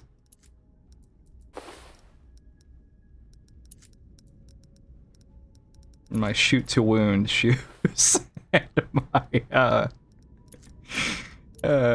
my shoot to wound pelota ball. This should be the last time we load this save, as much as I've loved this evening. Hello, Lapinette. She smiles. You Unless, you know, it's possible I fuck it up again. not She leans. welcome. Let me introduce you. Hello. Not so. Diego's very bad at Take a sip. Thank you, miss. incompetent. Now, Coming up, miss. look what he's reduced us to. Sharing a bottle like two doe-eyed secretaries. The technique was pretty, we just went straight to business. We did get, some vivid description of stuff, but, you know, silhouette here. She's a tough cookie. Such an eager Lapinette. A little foreplay at the very least. Please. Diego. She's drinking from a... Come. Hers is crumpled on the floor beside her, discarded like a tight bra after a midweek workday. Au contraire. You're supposed to remember it very well. Then you'd have done the same to me. You say that because you can't see in the complex depths of my heart. That poetry cover of yours is getting to you. But cut it out quickly before you realize you can't stop. Are you trying to... She takes a long... I don't really know him. Always. I want you to see my scar Beautiful. before I give you a scar. in her voice. It would draw too much attention, but thank you for it. So impatient. Fine. She glances around. You could... Or... Deep tongue. The woman leans. Diego, look at... Oh, very nice, miss. What is it? It's too bad, I wonder what she says if you have, like... Well, we have the real thing, but I guess she defaults to pulling out the doohickey. I do wonder what that line is, but... We can't load back that far. It's my professional weaponry. It looks like several jokes taped together by a child. I think it looks pretty cool. Good effort, miss. Fucking hell. Diego pities us. Bet it doesn't even fire.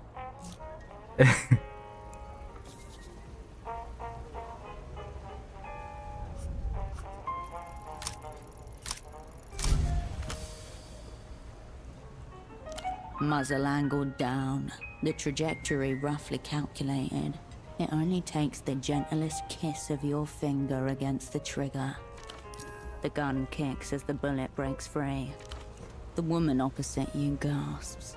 Her eyes well up as she stifles a scream against the palm of her hand. I am a thug, and so are you. She pillows her head in her arms on the counter for a moment. Wincing, she sits up straight and smooths her hair back from her face with a deep, labored breath. She's tough. Respect. Diego stares straight ahead, stiffened in fear, eyes wide and animal. Look at that, Lapinette. Appears it does work. I suppose you think I deserved that. Bringing you on a nice date, being very open with you about secret things. I can aim higher up next time. I said, you made your point. The mysterious gap is in fact Execution site. Fascism will They call it a pilgrimage. beside you. Probably to prevent the You're controlling it. I hope this was everything you hoped for. In another life, Lapinette. Points a finger gun at her. She recoils slightly, then composes herself and turns to her drink. Okay. That's beautiful.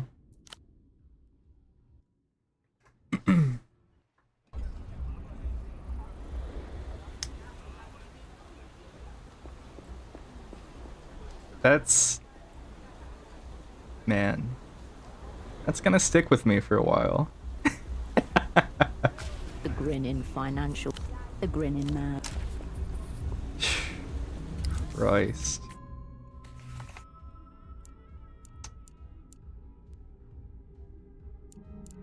Wait for the time. Make a deal. Figure out Malita. Meet up with the crew. I guess before I go to bed I could talk to the homies. Hey man, you're not gonna believe what happened. Loneliest of hell. His half-hooded eyes struggle to locate yours. Somehow, he looks more for... No, I don't even care, Oscar. The machine is still soured by the smell of you. The piss smell. The piss smell. Lethal. Lethal, dynamic. I don't think we're gonna see our interrogatrix again, and I don't need to. I was given more than enough.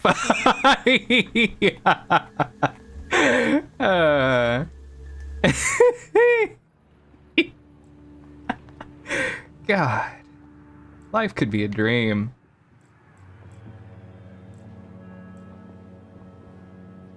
Hey, Hirsch. All right, got a bit.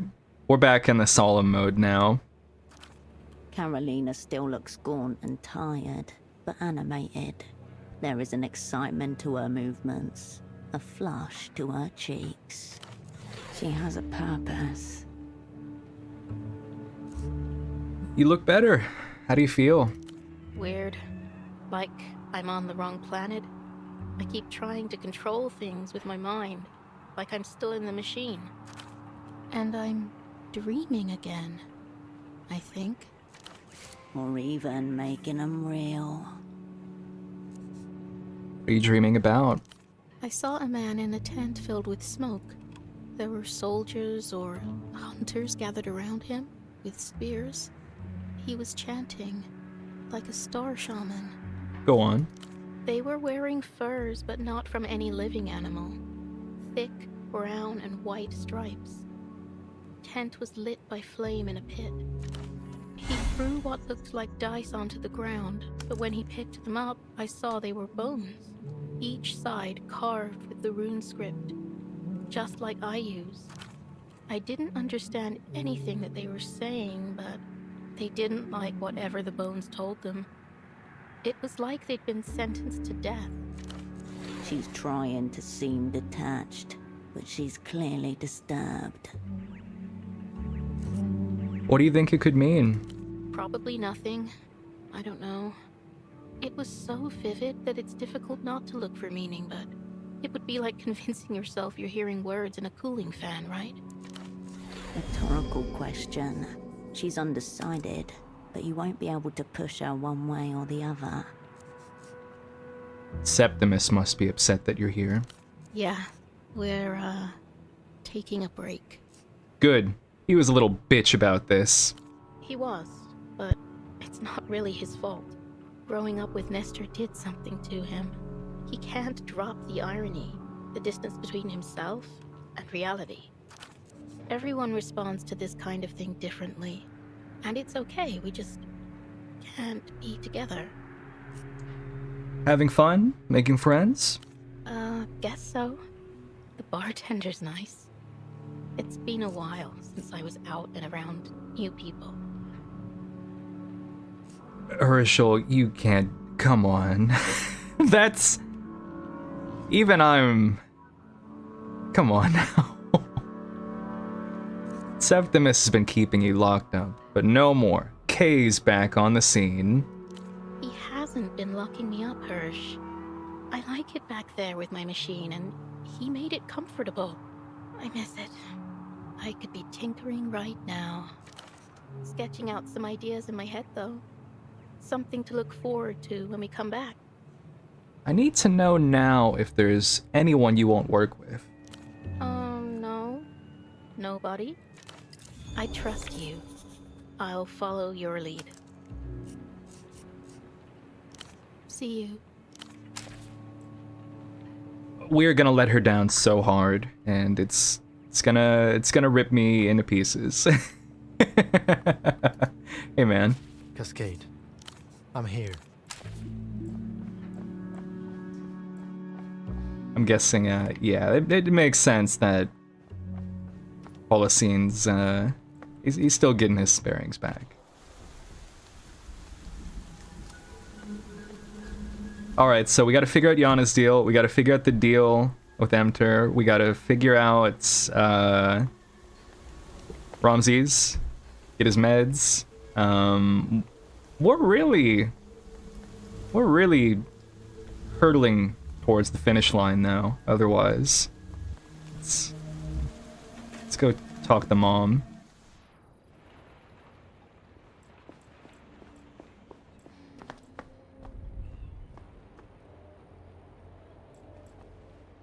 I'm choosing to read that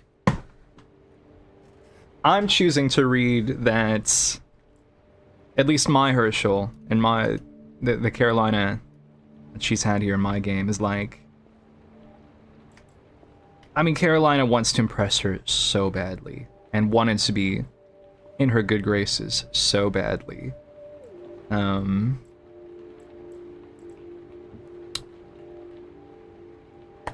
Meant the world to her. I don't think Herschel would have done anything very healthy about that.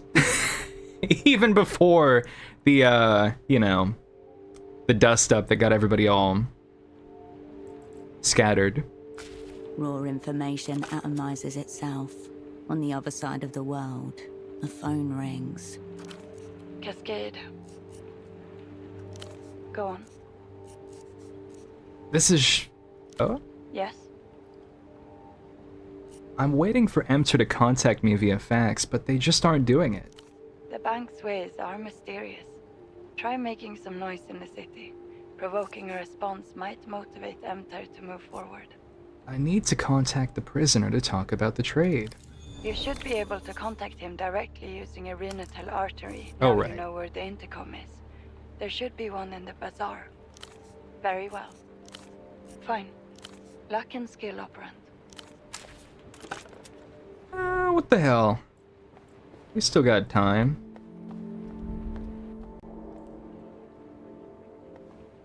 Curry, are you still there? You have already engaged.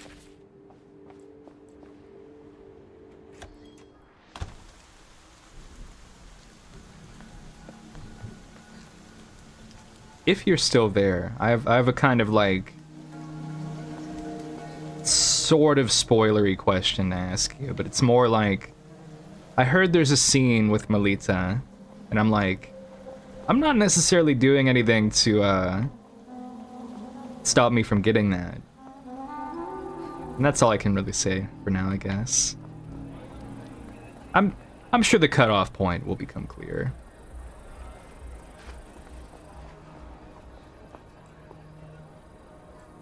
The fire door is...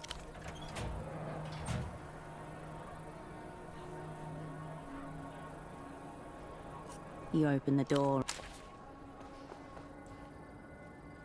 You open the Renotel distribution panel once more. After pressing the matrix of lines and pixels representing the city ripples out in front of you once more. Boy, that was maybe not so good of me to get rid of my blueprints.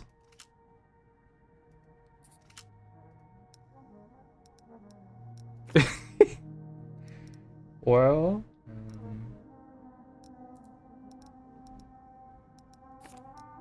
I do want this to be pumped, and I can make the difference with clothes. That's what I'm gonna say. There's plenty of blueprints. You're like, that's a blueprint.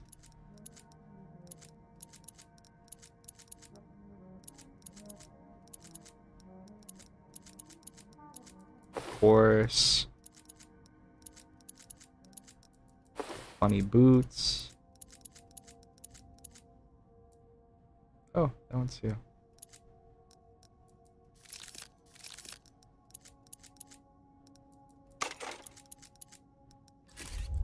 All right. You open the Renotel distribution. Renotel examining system. The dots on the monitor continue to blink. Your finger after what system? 98. The issue will persist. The matrix of lines and pixels representing the city ripples out in front of you once more. Much better.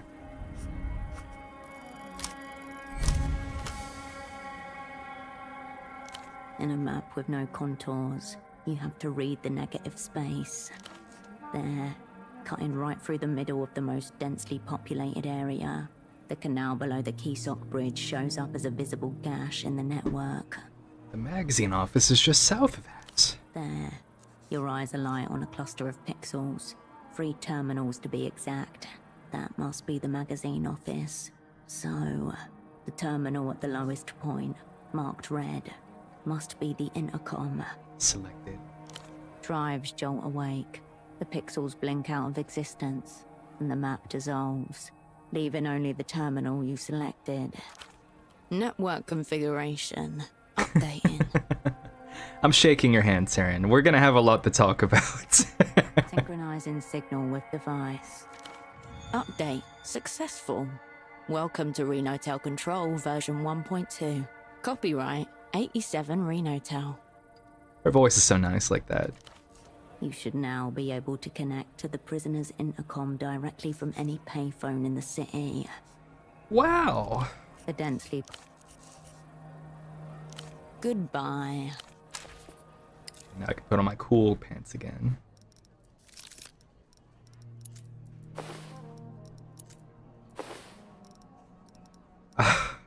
Yeah, this is the cool look right here. Definitely, defo.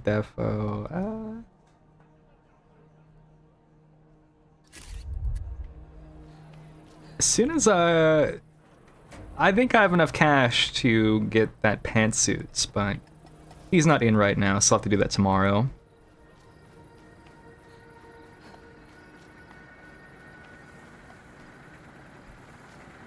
Oh yeah, do you have any? Baby, these return with pleasure. Those are cool sneakers, but yeah. I just wanted to see one last time if I really saw myself in any of that fashion beyond the pantsuit, but I'm feeling pantsuit.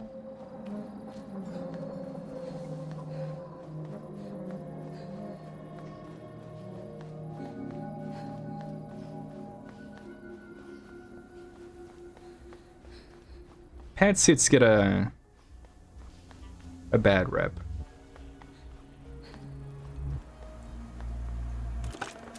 You pick up the payphone's handset. A dolphin emblem smiles at you, its eyes wide.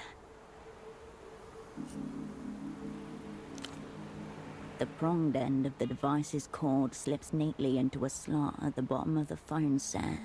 An aggressive crackle when the line immediately connects. Yes, what do you...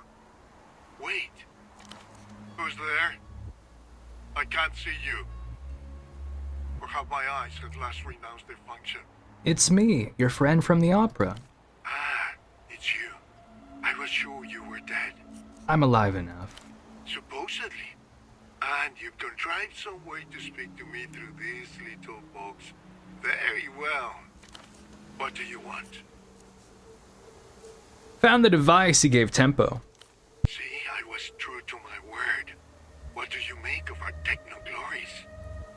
Took it for a spin. Results have been mixed so far. A tale as old as Anonimo himself. May I ask where you found a suitable subject? A little impressed, a little disturbed. Let's just say I had an asset read to hand. Ominous words. But it's your consciousness, not mine. And? Are you pleased with the results? I suppose if we're speaking, it means they haven't succeeded in murdering you yet. We would never, would we?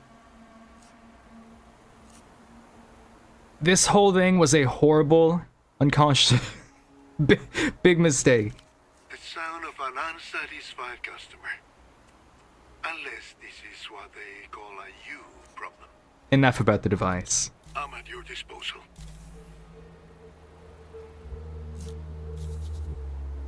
What's the deal with techno-fascism? An interesting question for one who's fleeing the light for the shadows. Has your time here got you techno-curious? Call it a professional interest. Sure. We'll keep it professional. Nothing your superiors would feel compelled to record for your inevitable denunciation. Of course. There's no denunciation like self-denunciation. I appreciate it. Now let's talk techno. A long time ago, there was a clever man whose name has been scraped from the Universal Registry. That's why everyone calls him Anonimo. Now, our hero came to understand that history as we knew it was coming to an end. He could not say when or why, but he foresaw it before anybody else. This clever man advised the Emperor that the end of history will require a final subject, one that could only be fashioned by a final society. Your would-be asset Ignatz used very similar language. Somewhere, the sound of a bell muffled by a dishcloth. What's wrong with the old society? As a species, we discovered mass politics before we properly developed mass culture. In retrospect, this was a known goal. The party sympathizes. The problem with the working class is that they are insufferable. The result was centuries of industrialized slaughter and delirious revolutions. Your sclerotic party, naturally, has its own view on the matter. Then history did end. Anonymous tragedy was writing a letter to the world with a future postmark. He died never having received its reply. But today, the postman stands at the doorstep. Why today? That's a very good question, isn't it? Perhaps the question. In Anonymous Day, mankind lacked the techno means to achieve a truly mass culture. Impossible to argue that now. All the same, our social and political relations remain trapped in a prior epoch. The fissure widens day by day. Onward. Tell me about this final society. It's going to be all so great. Here, the last vestiges of the individual dissolve in a suspension of horrible wonders. They say history is the only true consciousness. A great pulsating body of humanity longing on a mass scale. Divorced from that, it's nothing but a dim bulb flickering in a water closet. Discreet, pointless, smelling vaguely of urine. I've had some fun times in water closets like that. I bet you have, nameless one. But there's more to life than fun. Don't misunderstand. There's no restarting history. Anonymous saw that coming more than a century before Latour Woldhar. What's necessary is to fashion a new consciousness, the final subject, who can act on history directly. What will this final subject look like? The final subject will be a man wearing God's face or God wearing man's. The subject sculpts the mask. Only a single face. Embarrassing. Gotta say, this final subject sounds lame and weak. Still unconvinced. Look around. Tell me what else is on offer. Post-historical materialism, of course. An infant ideology. Always on the cusp of its first step, yet stumbling on its heel. You're talking about women and homosexuals, I take it. Did I plug a personal nerve? Oopsies. I meant to say I'm deeply committed to social and political equality for all. He did not, in fact, mean it. Face it, Latour Woldhar was a horrendous betrayal of mankind. The suicide note for a century. Without it, there might not have been a need for the Illuminated Empire to unmake the damage. Of course, you can't just lead with suicide and the philosophy of history. That's what the Electropop is for. I want to know more about these secret treaties. What's your role? I was meant to play the part of Facundo's loyal hound, sniffing out our negotiating counterparts. And what did you pick up? Odors of degeneracy and mutation, the likes of which only the developed world can produce. Of my purported equals, one is a high-tier alcoholic, the other is some sort of modern pervert. The pervert is a phone sex addict named Frederick. We're well acquainted. Concerning. You do well to reflect on what that says about you. The high-tier alcoholic is Oscar Metamoto. I found him rolling around in a gutter with a bottle. Despicable whelk. If you get the chance, give him a cake from me, right between the ribs. But let's say no more about my counterparts. Just thinking of them makes me ill to my stomach. What can you tell me about the 100-eyed golem? You mean Tesoro Buendia, the head of the Weeping Eye? What's he like? Cruel, intelligent, but also somehow unimaginative. He's addicted to cartomancy, I heard. A ludicrous habit for the head of our secret police, beholden to the turn of a card. But here we are. I've heard he and the Grand Lick don't get along. They represent different ministries with different prerogatives. Tesoro and his goons still look at the world in terms of possessions and the tonnage of aircraft carriers. He's one of the most rabid proponents of reunion. A cleavage you do well to remember. There may be something to exploit here. Facundo and the Ministry of Mass Culture, however, take a different view. Imagine the golem isn't too keen on these secret treaties. Hates them. Astute of you to notice. Tell me, why is he fleeing? Good night, Liam. Nearly all defectors are driven by one of 4 factors. Disenchantment. The ironic tone, the deflections, the allusions to persecution. Taken together, they suggest. You don't believe in it? This final society? Anonymous? Any of it? A grave insult. I'm a loyal servant of Facundo Reyes and the Ministry of Mass Culture. Few have given so much as I. Why are the Weeping Eye persecuting you? Because they've looked at my innards and don't like what they saw.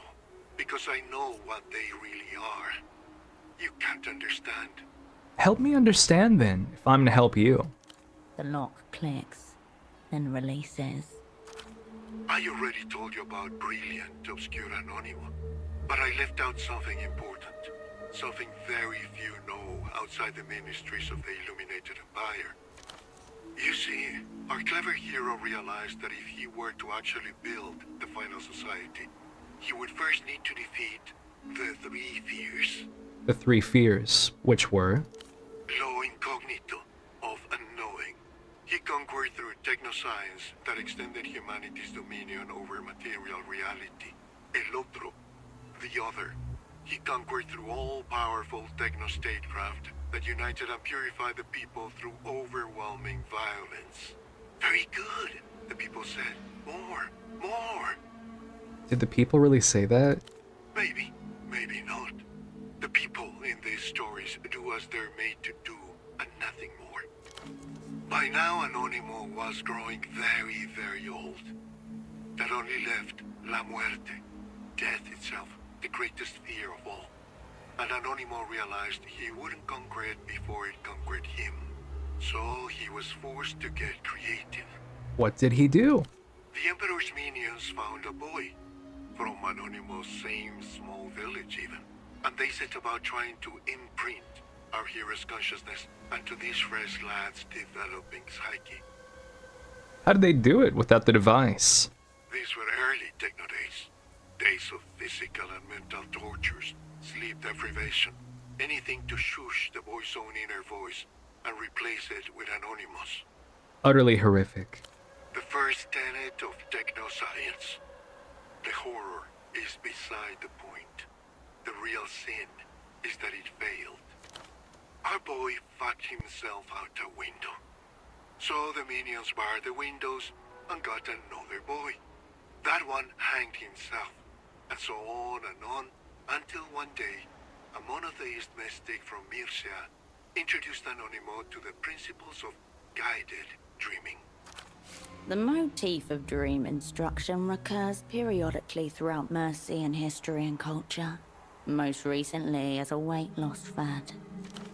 Soon the Empire was secretly raising dozens of boys according to a strict regimen drawn from the recollections of Anonymous' diaries. By night, his theories and essays were gently massaged into their dreams like raw dough. Jeepers. This sounds very sad. Don't worry, it gets even sadder. Most of them failed too, but not all. When Great Anonymous finally shit his enormous bed, he left 3 imprints that he acknowledged as possible facsimiles of himself. But they would not see the end of history either, even as a new generation of minds were imprinted from them, and so on and so on. As you take in his words, it dawns on you that he's led you all the way to the precipice of a great realization. I've heard rumors the latest imprints have a fidelity problem. Yes, not only Facundo. The entire ruling caste of the Illuminated Empire is a single decaying mind in violent conflict with itself. Ever more refined dream guidance techniques, MRI machines, and dissociative anesthetics can't avert this basic fact. With each generation, Anonymous resembles himself less and less. What's the point of the device then? You can imagine the promise. Less degradation and deviation without the human cost of the old methods. A truly techno solution to the 3rd fear. Our best chance to produce the final subject. Only it doesn't work so well. No. The burning horizon recedes further into the distance. What will you do if I get you out? He seems to think about this for some time. So here's what I'm worried about. We have this prisoner who really wants to get out. Ultravioletta also really wants to get out. I'm not sure. All I know is I don't see the radiant techno-future when I close my eyes. What do you see instead? A small village along the coast. A beautiful woman playing the bandoneon. Abundant fish hauled from the water by skirted men and grilled over coals right on the beach. Their flavor enhanced with nothing but black bits of their own carbonized flesh and a squeeze of lemon. A vision of hyper-kitsch, to be resisted on political, moral, and aesthetic grounds. I don't believe you. You don't have to. You just have to believe our mutual antagonists haven't bashed Facundo's itinerary from my brains just yet. It's just tell me the Lick's itinerary, just to be safe. Nice try, nameless one. But no. I like my secrets where they are. If you want me to share, you've got to get me out. I have an offer that might get you out of here. Joy. Telev hasn't feet to raise me up from my despair. What's the price? Savoring. The contents of your mind. You're going to get me a shot at the Grand Lick. I suspected as much, of course. But tell me, why does your opera want to kill the Lucian Minister of Mass Culture? No judgment in his voice. His curiosity is innocent, almost childlike. Told you already, I'm on a quest for forgiveness. Of course. A heartwarming tale of regeneration through violence. We may make a fascist of you yet. So I'm to play the traitor's theme.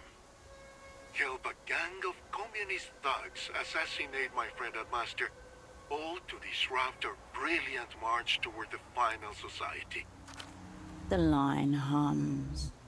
Dank water drips. Sure, nameless one. No problem. Jesus Christ. That's it? No pangs or remorse about betraying your own kind? What can I say? Prison has made me into a realist. I only hope that you don't plan to shoot me in the back of the head at your earliest convenience. An ignominious end for a poor prisoner like myself. You can practically feel the fetid water sloshing about his feet. Who said anything about shooting you? No one had to say anything. Some words are as superfluous as names. Silence pops and hisses on the other end of the line. There's just one teensy-weensy matter. My exit papers. You mean the ones Tempo promised you? What good is my freedom if I'm trapped in Portofino? Easy prey for the weeping eye, or anyone else who holds an old man's choices against him. Where the opera would send him, he'll have no need for papers. Any idea where these papers are? Tempo assured me they were already fabricated and ready to be retrieved. Of course, he was probably lying. I'll find them. Thank you, nameless one. Then I suppose we have a deal.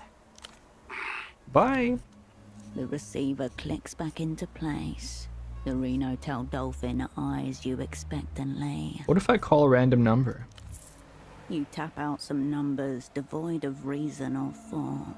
Surprisingly, the phone starts ringing immediately. Could be anyone about to pick up. A total stranger.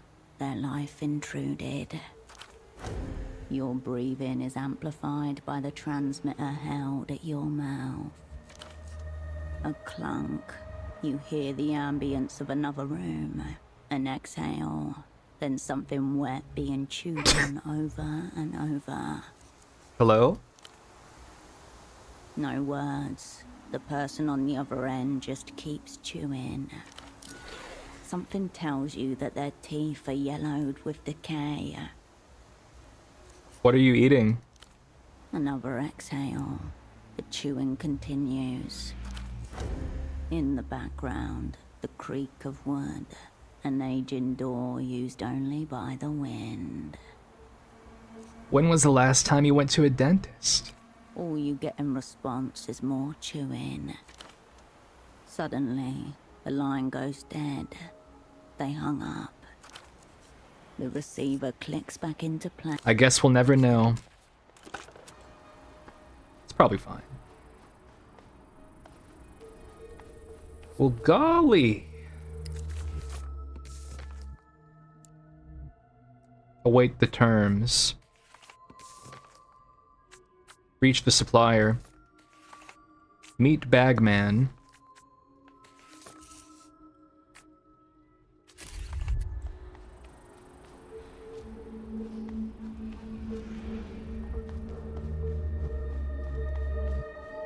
It's gonna make my Umbral host mad, but I do think I'm going to actually sleep. I'll deal with the thought crime in the morning.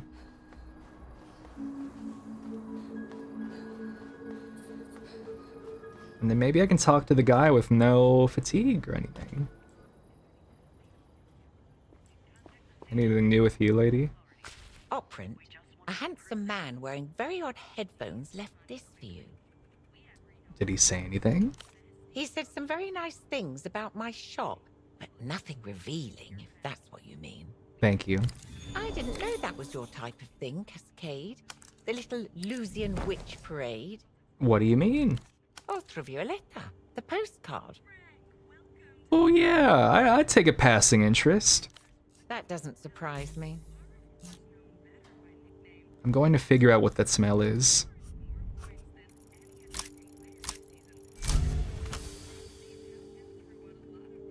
Sweet, slightly pungent, reminds you of overripe apricots. All signs point to... Ether. Excuse me? Her eyes are looking every which way but towards you. Highly suspicious. Ether. I've been rumbled. She produces a small brown glass bottle and sets it on the counter. Puffy Herschel, ready to rag her. It used to be a respectable habit, you know. Prescription. I don't see why a little rag now and then should be a big deal. I'm confiscating this to help take the edge off my own relentless grind. That's why I use it too, naturally. It's perfectly safe, as long as you don't forget to sip water.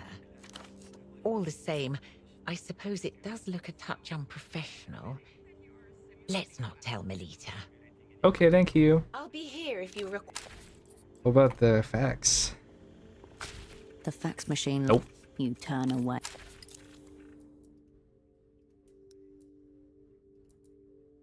Ultravioletta gazes out at you from the postcard, draped in a half-length cape and decked with shimmerings. A pair of pilot goggles hangs around her neck. She offers a V-shaped salute with her right hand. Expression unreadable, as if you caught her on the fringes of a dream. She's really very compelling. The best ones often are. Ultra's fly formation, reads the electric text beneath her. It seems she wants you to join her fan club. Fan club is factionalism. Resists the enemy's small, big character poster. Can V actually fly a plane? Lusians do love their aircraft. Unlikely that she's military-grade pilot, as the branding implies.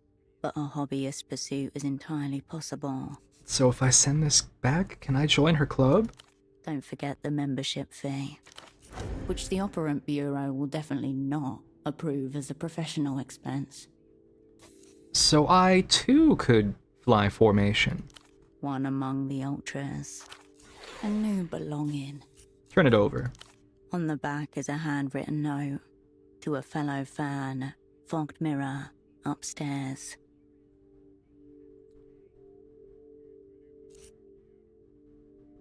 Hold on, fan? Me and V are practically friends. The less anyone knows about that, the better. Emter is sending this weird headphone man as the representative?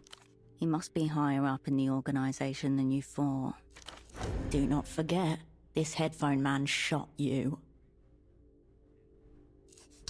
I didn't check this postcard for trace poison. Foolish.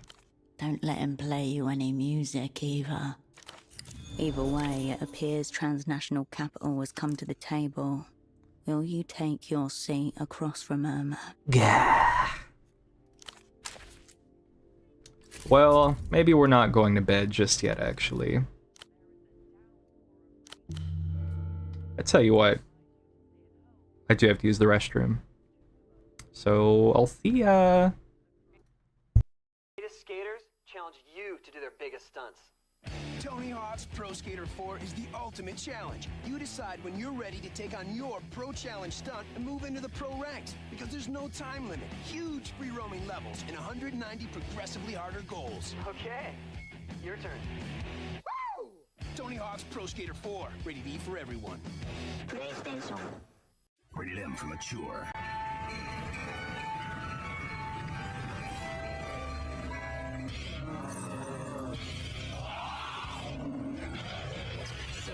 Hours trapped in a mall swarming with zombies. Anything is a weapon. Chop till you drop. Dead Rising for the Xbox 360.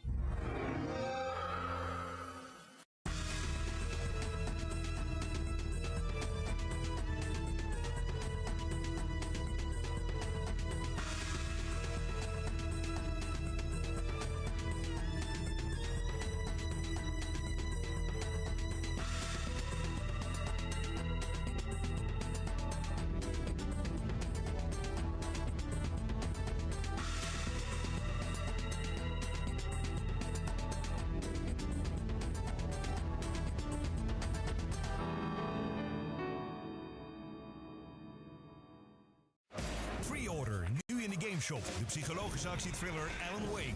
Exclusief voor Xbox 360. Pre-order Alan Wake en ontvang deze Duracell Daylight zaklamp gratis. Nu in de gameshop op discoverychannel.nl. A dark and mystical city. A murder. An innocent fugitive, haunted by the past. Must now fight to save the future. Destiny is in your hands. The Riskbreaker legend begins. Vagrant story, rated T for teen. DJ Professor K here, the last three voices of the city, baby. Here's a long-distance dedication from the kids on the street. Dear Security Goon Squad, we want to thank you for being you. Slow, weak, clueless. We are free, man. Keeping the soul of the city alive. You can't stop us. Hugs and kisses, baby. Jet Set Radio Future. Tune into the new revolution. Rated T for teen. New and only on Xbox.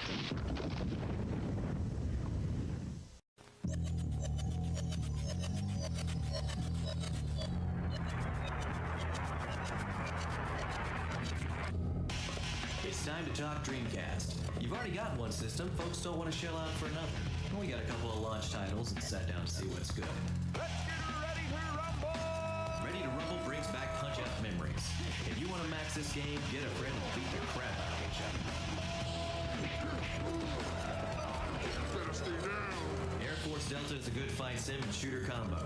You're a merc hired to fight a secret war. The more enemies you shoot down, the more cash you get. Tokyo Extreme Racer. You love it or you hate it. I love it. You really chew up some scenery. NFL 2K, the best looking football game ever. The snap.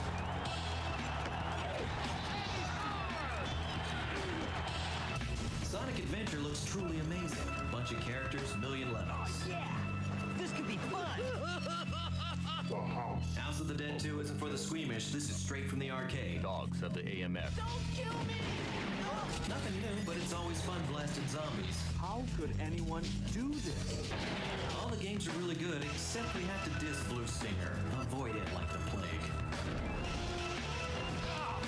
Dreamcast has got a bunch of good games and a few great ones. This is only the beginning. Get on board if you know what's good for you. In an effort to dominate robotic warfare, the secret organization Black Ghost has transformed these 9 humans into cybernetic soldiers. Welcome back, Taryn. The prisoner convo, we kind of just got a lowdown on the techno-fascists. He's like, hey, you want to help me? Or you want me to help you? Give me my papers. And then he also laid it down and confirmed that yes, the theory that the Lusians have they're going crazy with that imprint tech. Well, it turns out that just to get that tech in the first place, they killed dozens, if not hundreds, or who knows how many kids, trying to imprint their glorious leader onto new vessels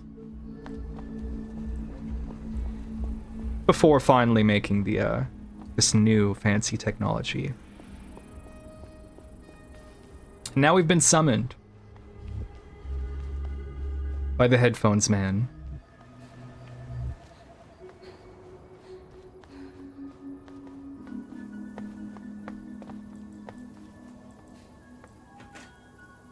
The man who shot us.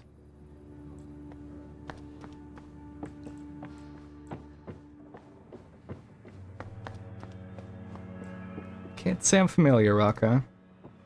Fine cold evening, Bucko. The man doesn't alter his posture, but follows your movement with unblinking eyes. He's tense around the shoulders, twitchy at the edges. Grubby little place, but it's got some color to it.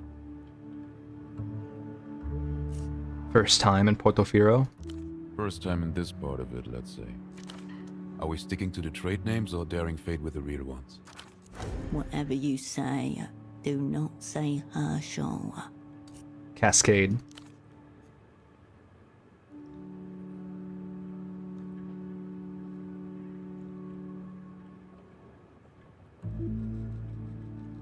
Kaleidoscope. The secret treaties. And doomed spies.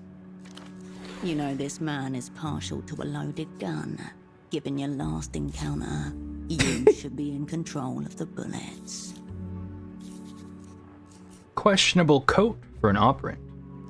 Let's not get too judgmental about the sartorial decisions of others. He looks down at his right sleeve and smooths out a crease with a measured hand. When it comes to cool jackets, I can't help myself. Unfortunate habit. This one is a singular piece. The inner lining comprises 88 distinct hues, styled after the wings of the Dream Eater crescent butterfly. This garment bears the technicolor indecision of reaction. Where did you get it? Courtesy of an East Coast tailor. I was on assignment over there a couple of years ago. I had a personally significant dream one night, and when I woke up I saw 3 Dream Eater chrisms perched at the headrest of my hotel bed. Oh yeah, also, hi Wormy. Didn't see you there. The next day, I commissioned a jacket. Papering over genuine feeling with money. How original. What was the dream about? I won't get into it. Very personal. But it featured someone long dead and someone else who was dead within a year post-dream. How do you even spy with those headphones on? In style. They're anechoic. Custom job. Something about them is vaguely terrifying. The way things crafted for the human head or face often are. Anechoic? The obliteration of outside noise. A perfect shelter from the world. Are you frequently overstimulated? The opposite, actually. Music takes me there.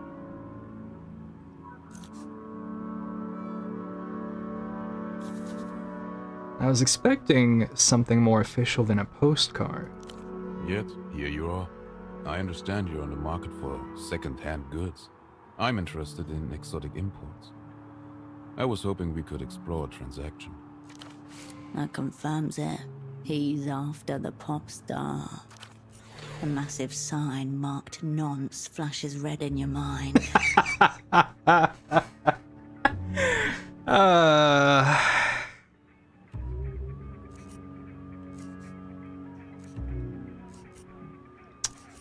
Can do you a great deal on Superblock socks. I don't go in for single-color socks. Here's my pitch. I will get any and all information you want out of the Lucian prisoner. In return, you give me any and all information about the whereabouts of Ultravioletta. Oh! There it is. The moon. Saw your red disc. Big fan. Fan. Such a debasing word for high-level artistic appreciation. I bet you fan shift and everything. Unthinkable. One postcard, no facts. The meeting place your home turf. Before you is an operant gone way off script.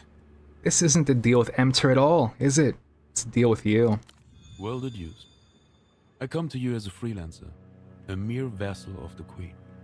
I would like to return her home, to Luz. He's not playing with house money. He's got his own chips down. Sounds pretty off the books. SD's gonna be even more mad at you now. There's something perverted in the way you're speaking about all this. Perverted? I'm afraid you've gravely misunderstood me. Help me understand. Would that I could? Maybe later. For now. I've stated my terms. What say you, bucko? You took my double off the board with one of those red discs. Glasses, double-breasted jacket, air of nervous dread about him. Whom? The party has already forgotten him. Didn't get any sense of the man. He was fucked on arrival. My apologies. I didn't expect it. Though I can't help but feel I did the Operant Bureau a favor. He's really dead? Not some kind of bluff. Genuine. Why do you sound surprised? Because I am, of course. The cold truth which you may not want to hear? Your friend told me he was a spy. Outright. Oh man. Almost tripped by your own shadow. So I took him to be fair game. In a circle, you know. One among the mirrors. Hi, Belades. You knew what this red disc would do to him. To anyone. Also, hey, High Fevers.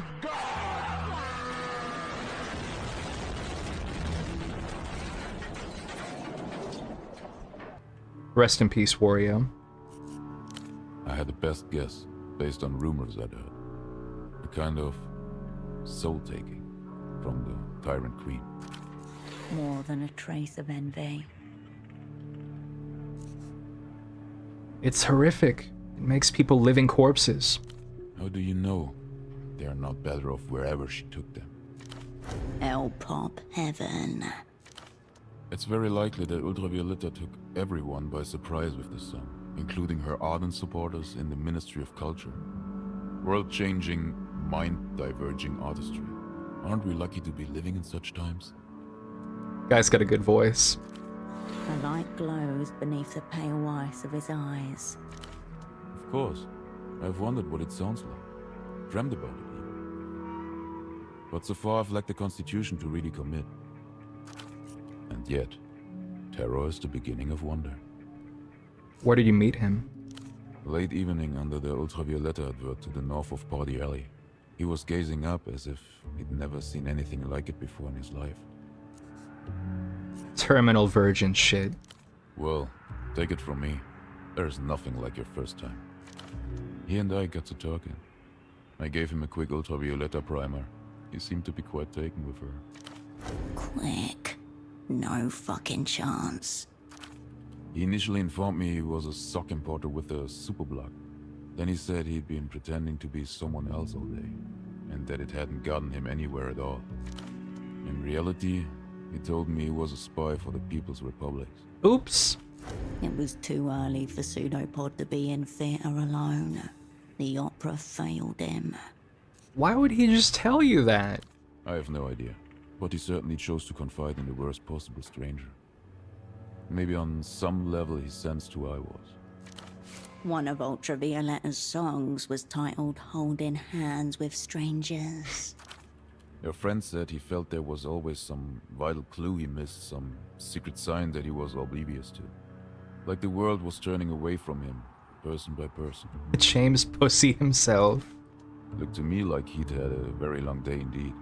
So I gave him the red disc and told him to listen to it in darkness. And the stars if he could. Rain, for now.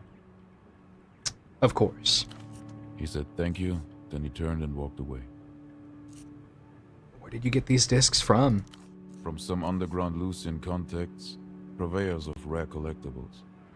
I believe only 8 or so of those promo discs were released into the wild before they cut the cord on it.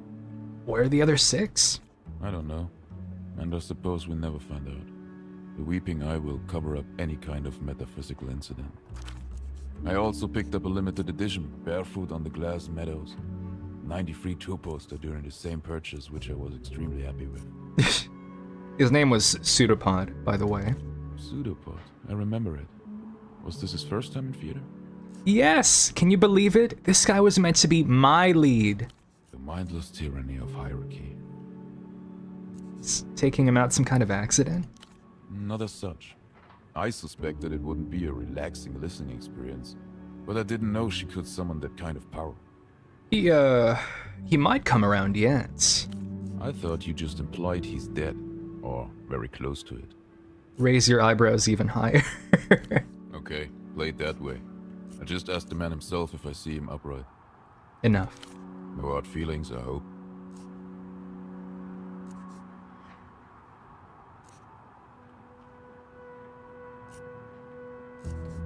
Many. I take it very personally. Well, that's professional recklessness. Spies aren't meant to be personal. The victors will be the ones who can best hollow themselves out. We need to talk about the fact that you shot. I shot at you. It was a warning shot. Show him the wound. Yes, I was there. I remember. All I can say is, I intended it to be a warning shot. You just happened to step into my line of fire. I should get to shoot you back. That wouldn't be beneficial to either party. Such things happen in theater. You'd have done the same. Let me get your terms straight. I have direct access to the Lucian prisoner in our secret jail. He tells us his name is Poor Dante, and that the poor part is very important. He's big on self-pity. I will extract whatever information you want from him. In return, you tell me what your former asset has done with Ultravioletta and where she might be now. Clear, concise, uninflected. Don't you agree? What if I don't know anything about some missing pop star? Then I'd ask that you find out, or else commit poor Dante to a short future in a damn basement. For what it's worth, I think this is a very favorable deal for you, Cascade. It's not. More favorable would be a clean trade. The prisoner for the girl. Hand V off to this weirdo? What use do you have for a fugitive Lucian pop star? She's a critical piece. Player. No commit necessary at this point. String him along. Feel him out. There is little to lose.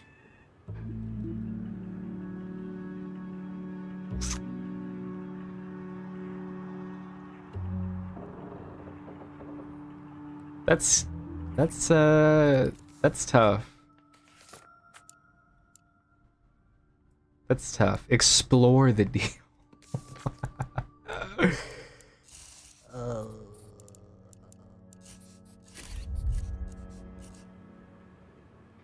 I have a counter offer for you. No info, just a person-for-person trade. You mean the prisoner for her? Now we're spying. I see. What a twist. Behind the white blue of his eyes, a rapid recalibration is occurring. Alongside fear and respect. I can't believe I'm even considering it, to be honest. I'm despicable. Aren't we both? Feasibly, I could break the prisoner out. Can I ask what you want from Port Dante? No. Fair enough.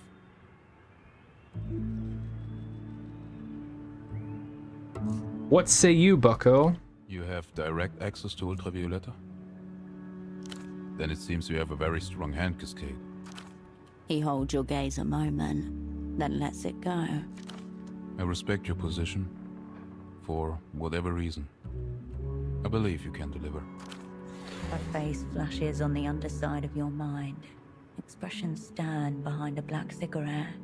Yana needs to agree to this too. The man puts a gentle hand on his headphones, as if to ground himself. The answer is yes, of course. There can be no other answer. A whole career cast off in a single moment. And possibly a whole life. There's no way I can go with this. We have a deal. How soon can you move? One little elements to coordinate, but no, let's make the face. Yes. Making deals is very satisfying, but this one is far from done. Don't dally, bucko. We are on the edge of the precipice. Why does Ultravioletta mean so much to you? She's the tyrant queen of your heart and mine. When she sings, all time and places unfold before you. Especially the ones that will never be. You seem mega obsessive. I'm a devotee, I won't deny it. If you don't let her in, she'll storm the gates anyway. As tyrant queens are wont to do. What makes UV special? There are 100 other L-pop artists out there. Before that, we must look at L-pop as a phenomenon. Ultravioletta represents the perfect alignment of artistic voice and genre. L-pop is a world-engulfing astrocultural event that is nothing less than the dominant mode of popular expression in our age. A new constellation we eager Star Watchers are privileged to witness the birth of. The ineffable melancholy. I've done the reading on this one. Yes, exactly that. Exactly that. He stares at you, impressed. Yup. I've never heard it called that before, but I know exactly what you're talking about. It's why I have such trouble explaining it to people. You really have to feel it. I came up with it myself. Very good. You should pass it along to the prominent cultural theorists of our day. I'm sure they'd jump on it. L-pop is the medium for true expression, the most enduring of all. Loss. Something is always lost. The afterburn is memory. Yeah. Ultravioletta is the perfect L-pop artist as she represents the very thing that is lost, as opposed to every other piece of cultural detritus that merely promises something is missing. A future just out of reach. And nostalgia you didn't know you held on to. The only question that remains, would you rather live in a world ordered by aesthetic principles or rational laws? Principles. Laws. Principles. Me too, bucko. L-pop is an untamable principle that makes it dangerous.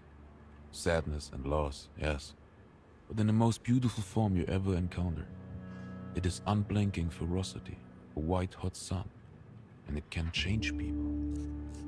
Where did you first hear Ultravioletta? On assignment, actually. In theater. Just like your unfortunate friend.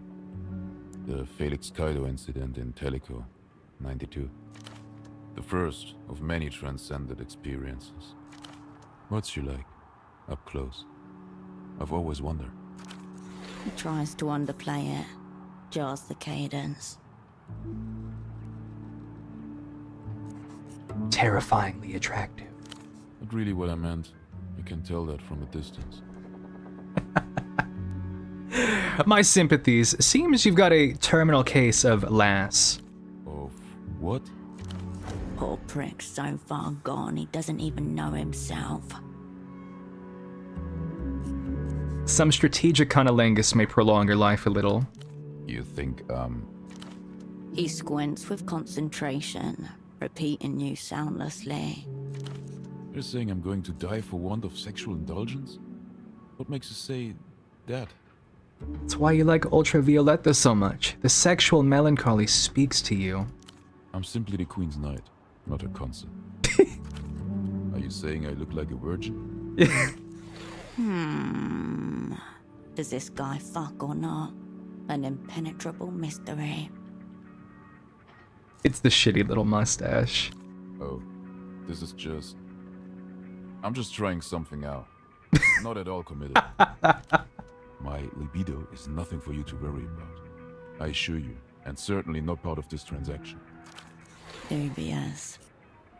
Tell me more about this Felix Kaido incident. You haven't heard of young Felix? He's one of yours. A ghost returned? Close. A communist.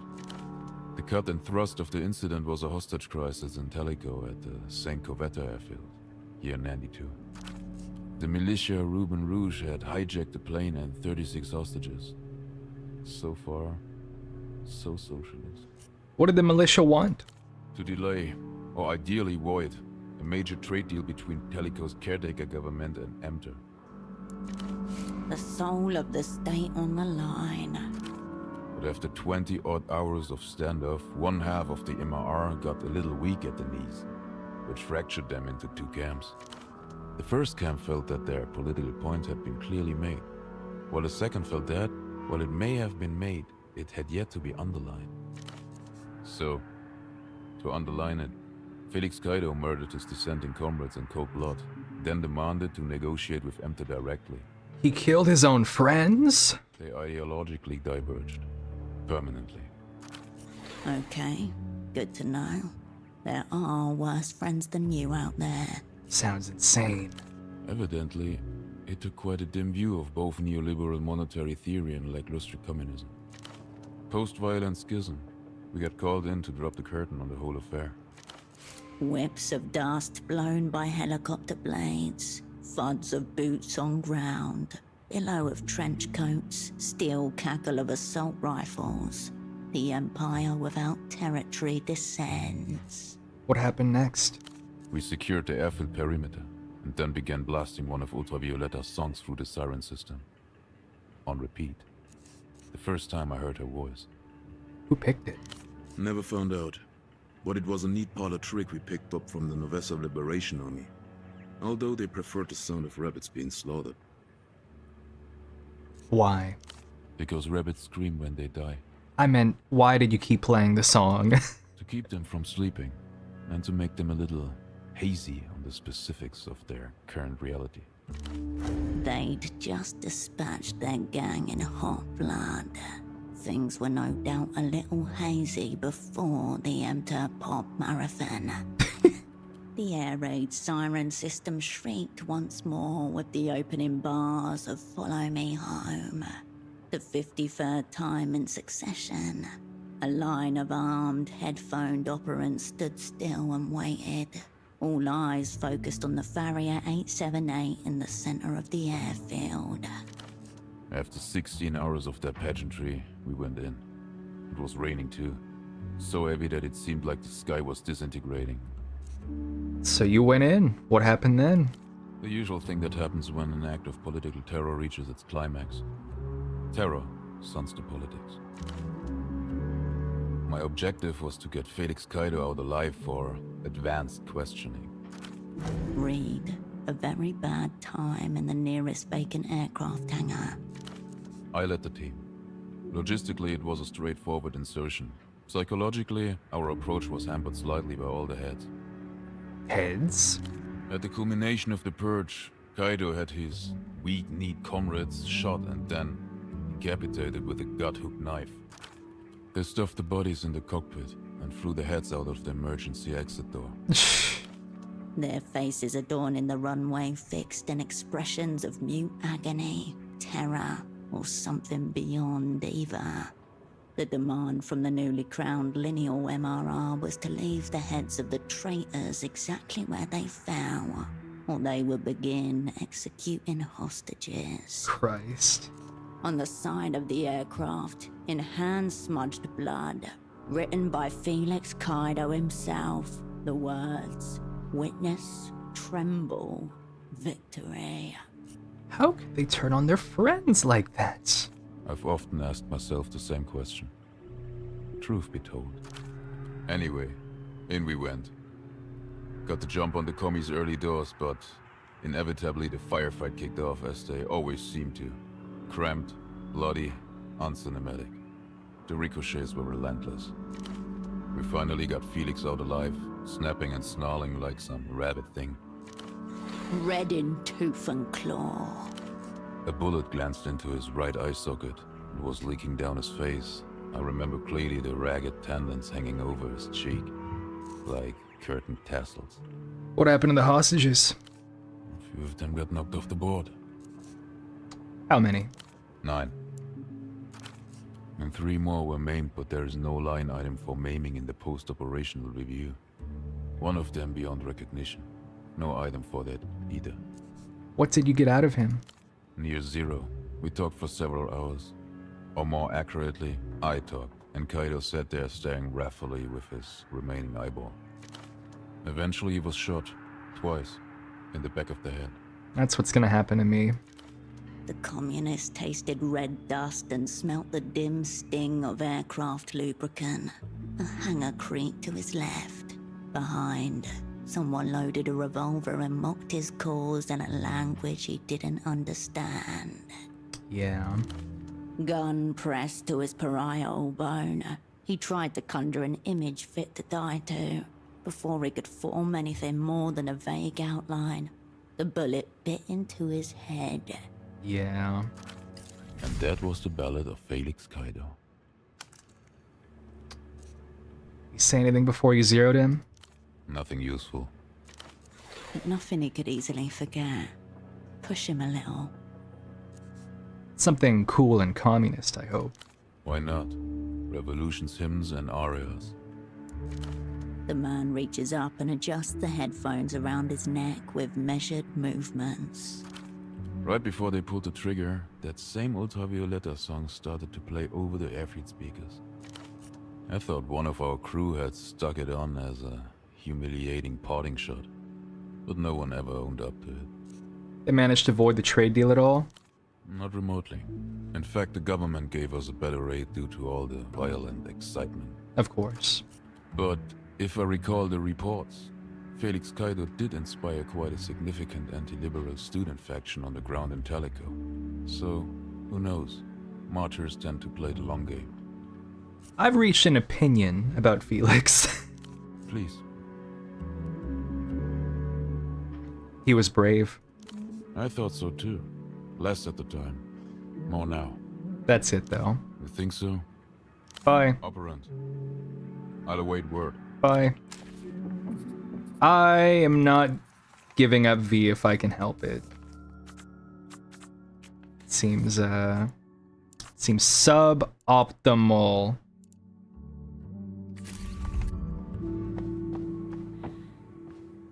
But that's just me. Oh, okay. Not right now. I can't talk to you while a scene, but good to see him all the same.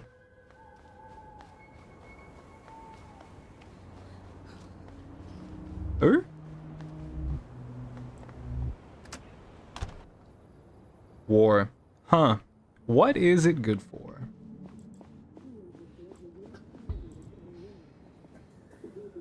Hirsch, I've been thinking. Or projecting, maybe. Future-wise. Future will eat you alive if you let it. Cool. Not my main concern right now. What would Tempo do? About what? Her. You mean your friend? Yeah. Behind the black cigarette, the girl's features soften. Thought you were getting her out. I am.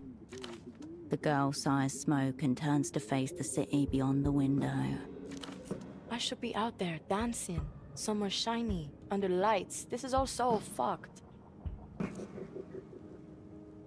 Why aren't you dancing? Because the music's gone. There's just a memory of it now, and you can't dance to a memory. You could try. I could, but then I'd be dancing on my own, and that sounds pretty lonely, doesn't it? It's a good song, though. Never on your own. One among the dancing thousands. Multi-limbed shadow, neon-scaled beast. The spirit animal of the city. Fuck it. Maybe I'm better off that way. I thought Tempo wanted to get Ultraviolet out. What's the problem? That was the deal, yeah. Setting her free in exchange for an imprint of her. But near the end, I started having second thoughts. New plan was to sell her back to the Luthians, imprint and ransom her, basically. Culture then cash. Tempo to a T. You had a deal with her, though. Had a deal, don't have the bootleg. So deal's vapor as far as I'm concerned. Wasn't exactly V's fault. Too bad. Deals are either done or not done. But I also want to help V. I really want to help her. The girl takes a skewed drag of her cigarette, then studies the embers intently. I got an offer for V. She flicks her gaze at you like a knife. From who? Against what? A sudden crack across the thin glass of trust. From the weird headphone guy. You want to hand V over to the slinky reprobate. He'll lock her up in his diddler dungeon and ram the key up his ass. It's nothing like that. No, you jealous? No. A smidgen. And what are you getting out of it? Something that's very worth it. I doubt that. V's net worth is like 3 billion sol. You must have thoughts, Miss Big Time Spy. Gauging you. Hard. A mega gauge. I want nothing to do with this weird headphone guy. But?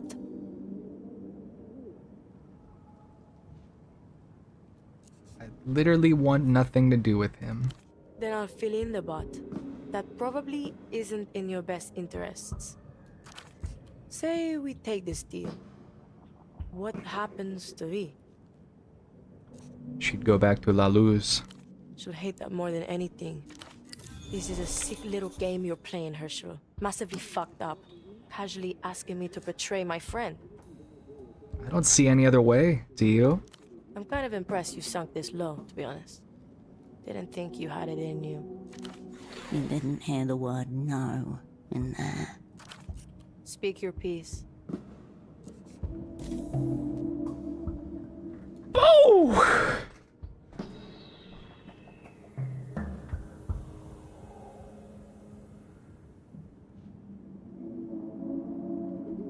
The Lucian prisoner mentioned some exit papers. And? I was hoping to get them for him. You're a soft fucking touch, Hirsch. Exploring options. Reno definitely made them. Tempo must have stashed them somewhere around the bazaar. Probably the least likely place Tempo would go. Don't bother with the office, they're definitely not in there, and if they were in there, the weeping eye has them now. Bazaar, not office. Roger. Also, tell that crypt keeper cunt he can suck my minge. Don't be a stranger, Hirsch. Okay. Get the papers. Or sell out V. Hello. There's our knees at our fringes. Slow ripples along the shoreline. You and Yana fighting or something? No. Why? Has she said something? Nothing like that, no. That's good then. It's just... Tempo said he'd help me escape. A friend of his was going to get me exit papers or something. But it's been weeks now and nothing's happening. Have you talked to Yana? She keeps saying it'll happen, but she's not very specific. In fact, she's getting vaguer. It reminds me of my first manager. I think you should talk to Yana. We've talked a lot. I don't know. I just want to see some kind of sky again. Have you ever had a day where, if you had the means and the power, you'd happily burn down the world and everyone in it? Sister, I've had years like that. I got a screen cap. That's a twofer.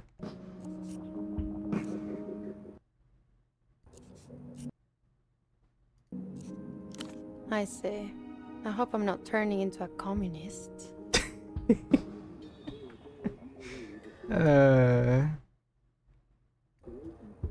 Perfect. I feel hemmed in, Hersh. Like the walls are coming closer when I'm not looking. Weird question, but can you fly a plane? Of course, aeronautical service in the Imperial Navy is mandatory for all young Lucian adults, even pop stars. I knew it. What did you fly? The Ray 16 Ricochet. I asked them to paint it purple, but they refused. So you could actually get called up if Luz goes to war? Luz is always at war. I don't think they'd put me on any kind of front line. I'd be targeted and killed immediately. Afterwards, they made me the official cultural ambassador to the Imperial Navy. They paint my image on plain noses sometimes. I think I get it. The ineffable melancholy of L-pop. What's that? I think it's the stuff that makes your music good. I'm not sure that's one thing in particular, but I think I know what you mean. There is melancholy you can F and melancholy you can't. But if you figured it out, Hersh, best to say no more about it. Because you can't. Say you had to go home. What would you do? I'm not going. Ever. I know. But say you had to. Is it a suicide in captivity deal? No, I wouldn't kill myself. They'd probably pay some hack to write knockoff songs and recreate me as a hologram. Why are you asking me this, Hersh? Doesn't matter. Forget it. I already have. I can try and get those exit papers for you. Oh, thanks, Hersh. I really appreciate it. You'll have to speak to Jan about the logistics, though. I don't really get involved in all that. The management's changed, but the artist's still on tour. You can do it. We believe in you. Just because you can does not mean you should. Your path to the lich goes through this girl. Otherwise, it's the long way round. You can, and you should. Do you have a photograph of yourself?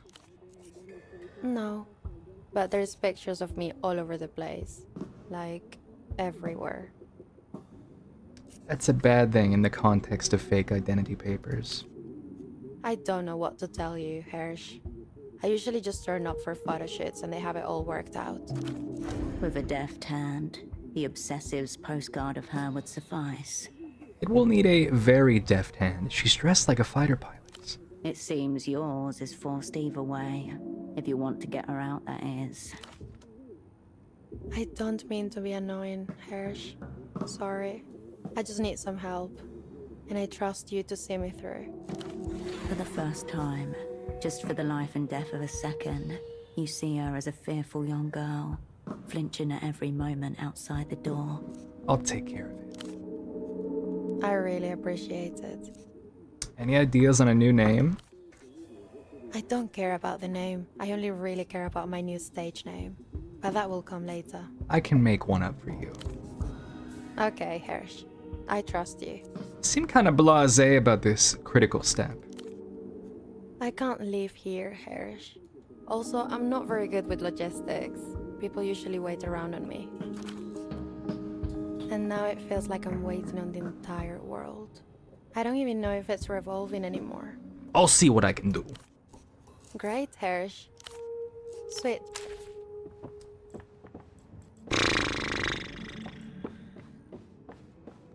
Let's go forge some papers. Easy.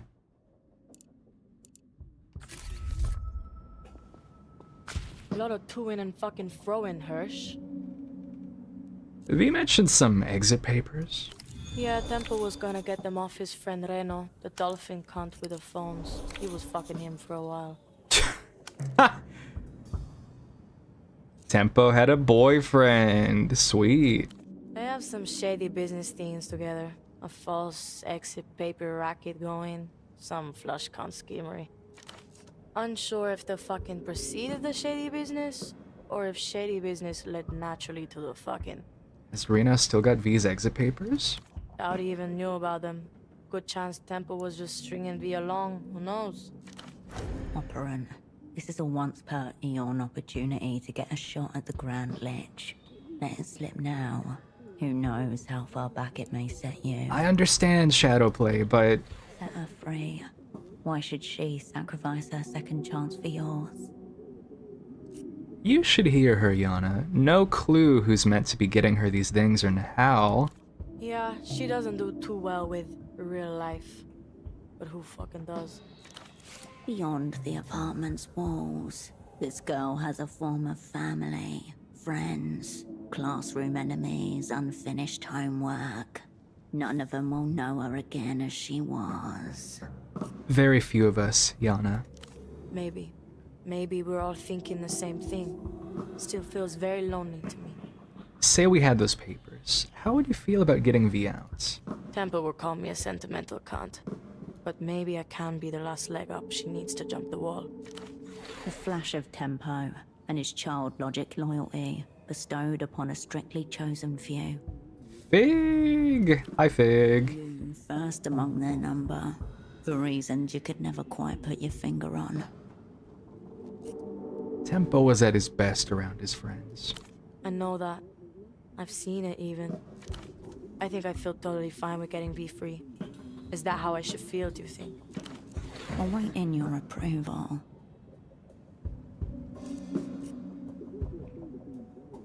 You're sentimental, but you're no cunt. It's okay to be both. That's the grand conclusion I'm drawing from this unlubed fuck show. Don't be a stranger, Hurt. Let's go talk to Reno. I got his train. I got his funny little train in my pocket. I think I actually already gave it to him. Oh no, it's right here. Right, I gave it to him and then I loaded my save. Funny that. Two diverging paths. I'm going to go with this one. Still fucked over by the bullet.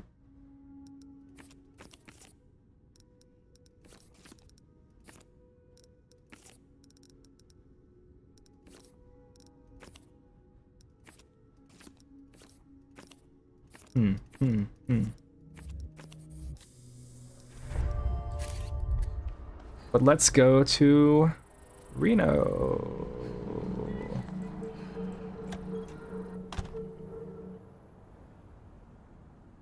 So we have exactly what this fucker needs.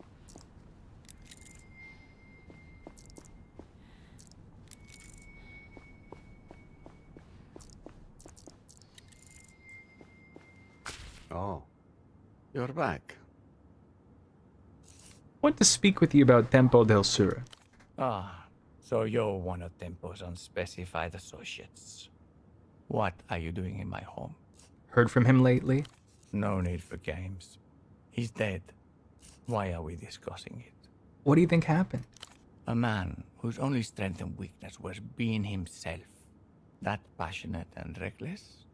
If you occupy your time with playing all sides against each other for personal gain, there's only one way such stories end.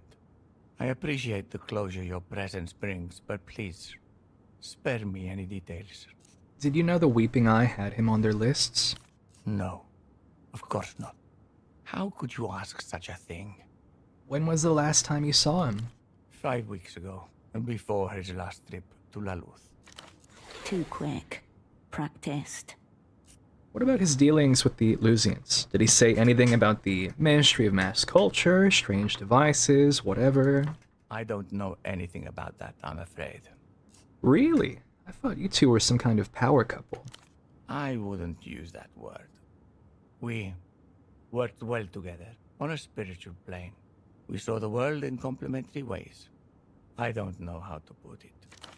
I dealt with the overworld, he with the under. Safer for us both that way. But you must have known something about his business. Of course I knew he did business in Luth. He built the bazaar up himself. No way around it. He was always bringing back new speakers and displays and so on. He was mad for Lucian stuff. El Pop, the rest of it. Not his thing, personally. How'd the two of you meet? Oh, business at first. But it became something else quite fast. I first took note of him when he turned the abandoned silk factory into the bazaar.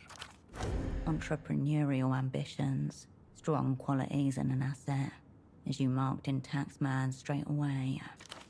Put him on many radars, both here and abroad. But, well, that's over now. What was he like before his last trip? Excited, I would say. He had a boyish glint in his eye.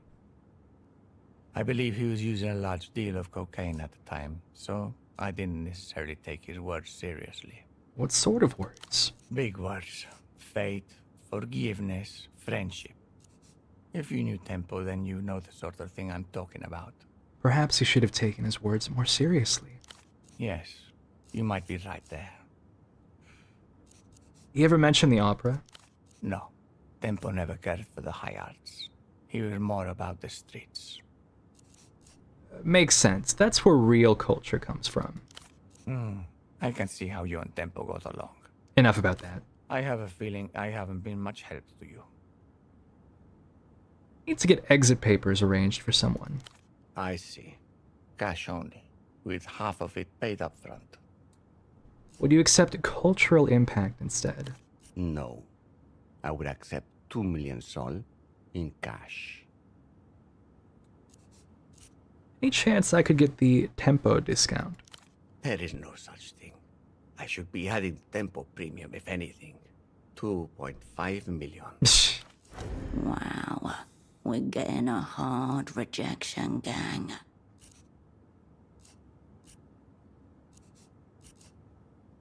I'm sure we can come to some agreement. I believe we have. The fee is 2.5 million. Hey, I found this train. My God. Where did you find this? Yes, and we did this before. Thank you. His eyes well up as he turns his back to you, gently cuddling the model train. His shoulders rise and fall as he sighs. Gray matter is tough.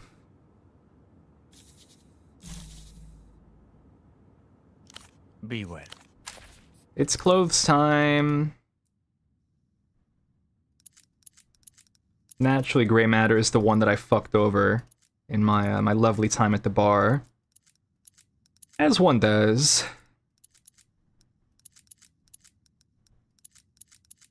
As one does.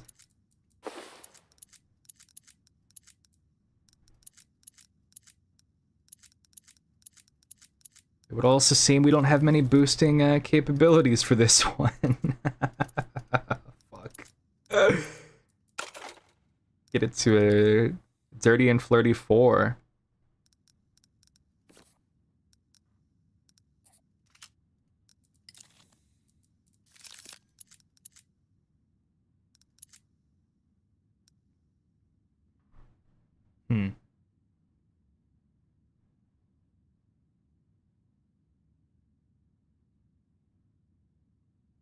Intellect goes up, though. Fuck it, let's take meth. My Adderall. Oh, you're back.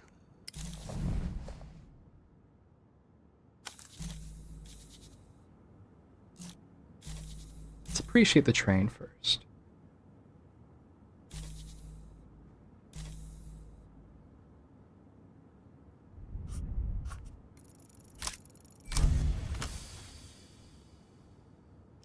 This is a certain O-scale replica, of which only 15 commemorative models were ever cast by Tovar Narado. Right, I did this. Oh, the custom. Hey, 5 point. Still. We're getting on his good side. You know the answer. I haven't had a chance to varnish. If it feels so wrong. People think. Okay. With now there's always something else. We in there.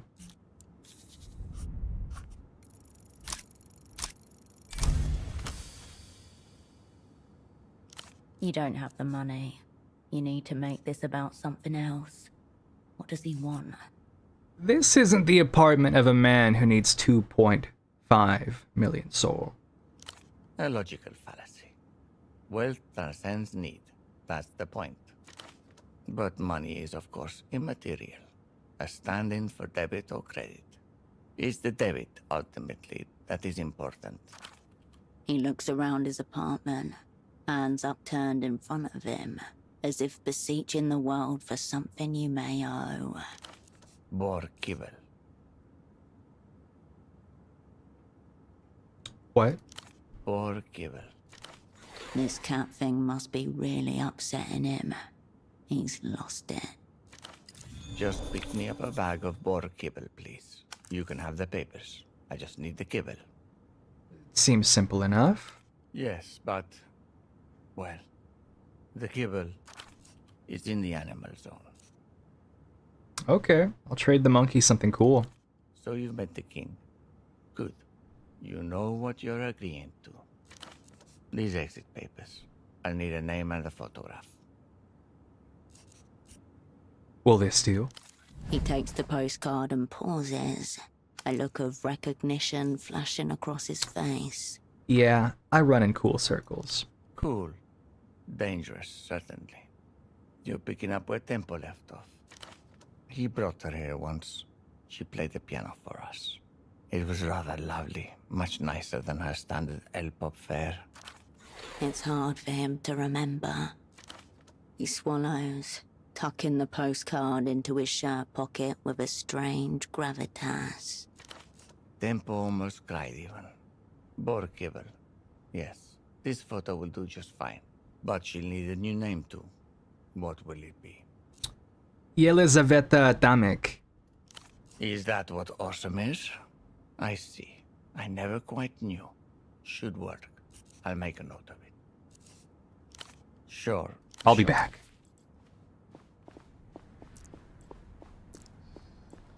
Well, just how will I get those damn secrets out of that damn prisoner in that damn jail?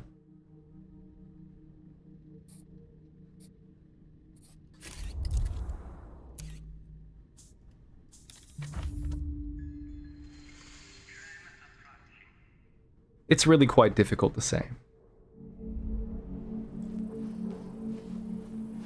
I haven't talked to you in a minute. You're back again. Got some bad news about Madeleine's father. I know he's missing. We've been over this already. Not that.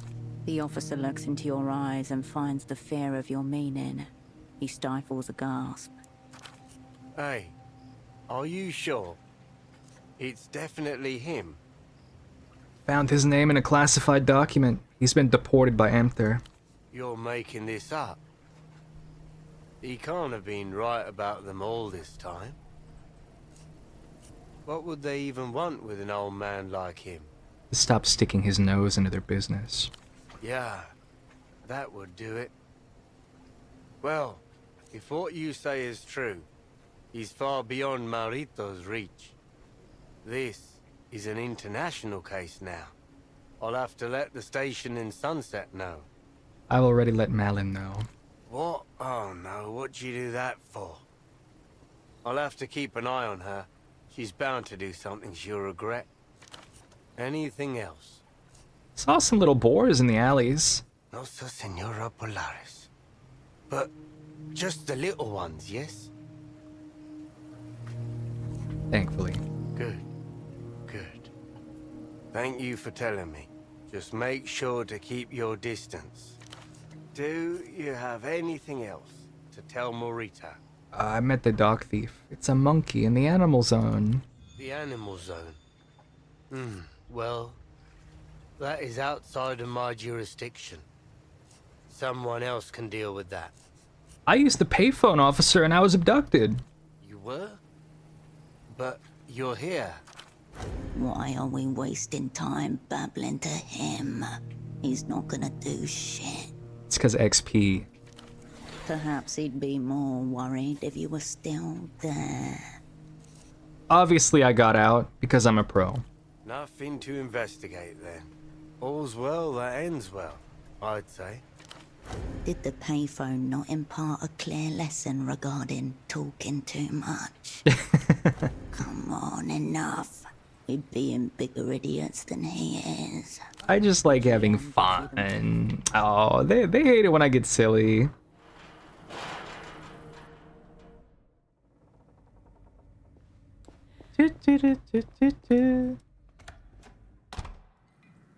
What's up? You have returned for trade. I know you're a dock thief, but don't worry, the GM won't arrest you. Let GM try. I long for the day they try to return me to the cage. I want to trade. He flicks his ears in excitement. What do you want? Amass increasingly desirable objects. Ponderer. Disappointment! You return your attention. Boar kibble. There we go. Okay, good. He flicks his ears in excitement. I need that boar kibble. Commence it. I got you this monkey plushie.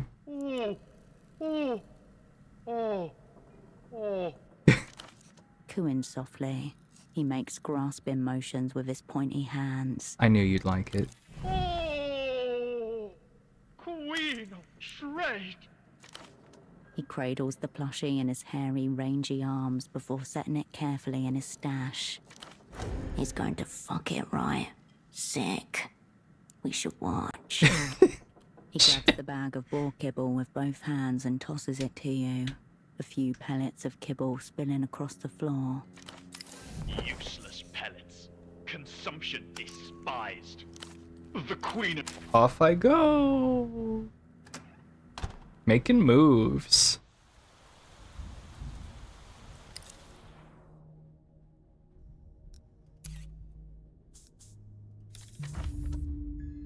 As one does.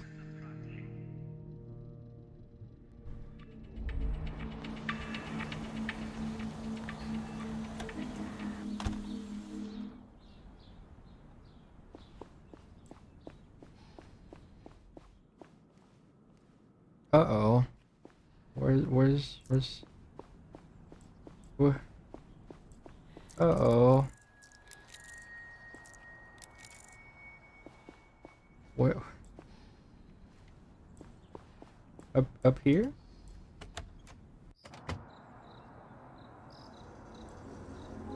The boar! Oh, the mama boar.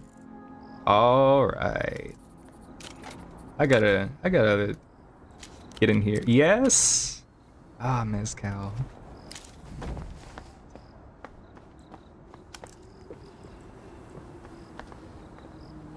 You've got the cable. Yes, thank you. You have those exit papers? Of course. Just one more thing. There's something I want you to see. Shake that bag of kibble you have there, would you? Shake, shake, shake. From the shadows, a large boar emerges and steps towards the kibble, snout thrust downward. Hello, fellow animal. The boar seems to almost nod toward you before glancing at Reno. Here, I'll take that. He'll squeal if you're too long about it. He pours kibble into 3 large flower pots, then edges them towards the cage with his fur. I found him going through the trash outside some weeks ago. My first instinct was to scare him away. So I clapped my hands together, but he just stared at me. So I brought him up. Why'd you do that? I don't really know. Something washed over me. Maybe it was his sweet and reckless energy. I have a soft spot for animals. The boar perks up its snout. No judgments. It's good to come up here and talk to him. I haven't been completely honest with you. I knew who you were the moment you started asking after Tempo. The opera can. Of course. He was hoping you'd come. Microscopic waves of warmth radiate out from him. You need the exit papers. Don't surprise him.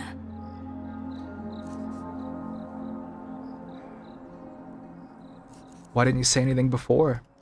Tempo always said that in the matters of economy and culture, the upper hand is often gained by underhanded ways. This made him a lot of enemies, of course. I had to make sure you weren't one of them. I'm here. Now what? Do you believe in the transmigration of souls? The boar raises its snout, seeming to sniff something in the air.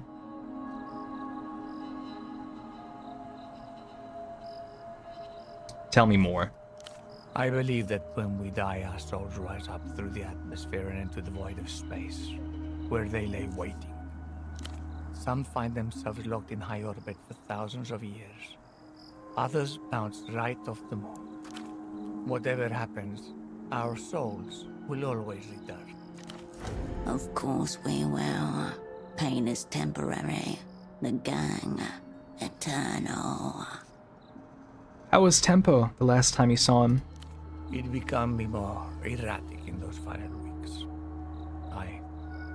It was always on and off. We fought about something, or he fought with me.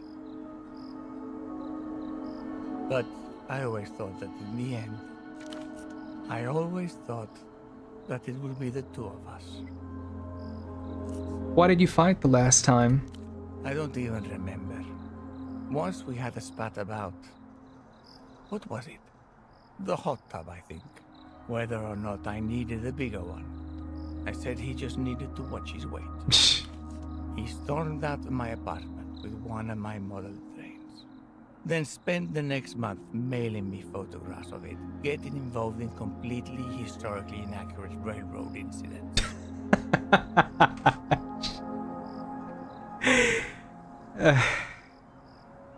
That's next level hater.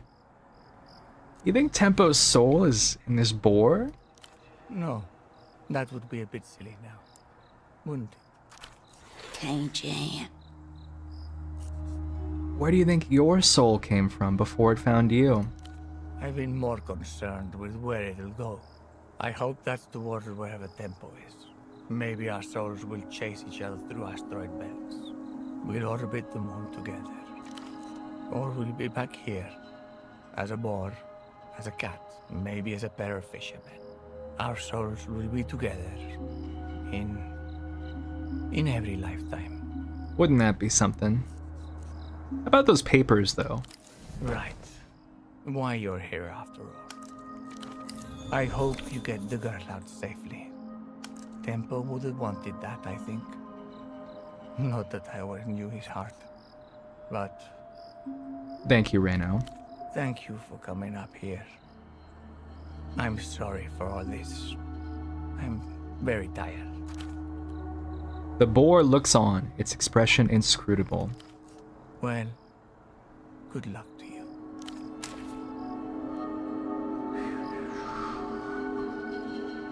Gosh.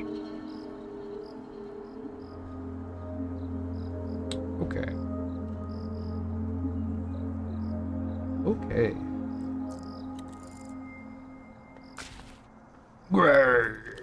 The boar that may contain the transmigrated soul of Tempo del Sur takes another mouthful of kibble. His beady eyes briefly fix on you, then drift away to follow the path of a buzzing fly. Wide, slick, animal. Only 2 words behind him. Friend or foe? Could Reno be right? Maybe that is Tempo in there. Look, man. Us, remember? Nose pinned to a piece of kibble stuck in the floor. He moves in circles like the arm of a compass. We're gonna kill the Grand Lake. You in, brother? Tempo squats on his hairy haunches and cocks his head at you. Getting a new squad together. We're gonna do it right this time.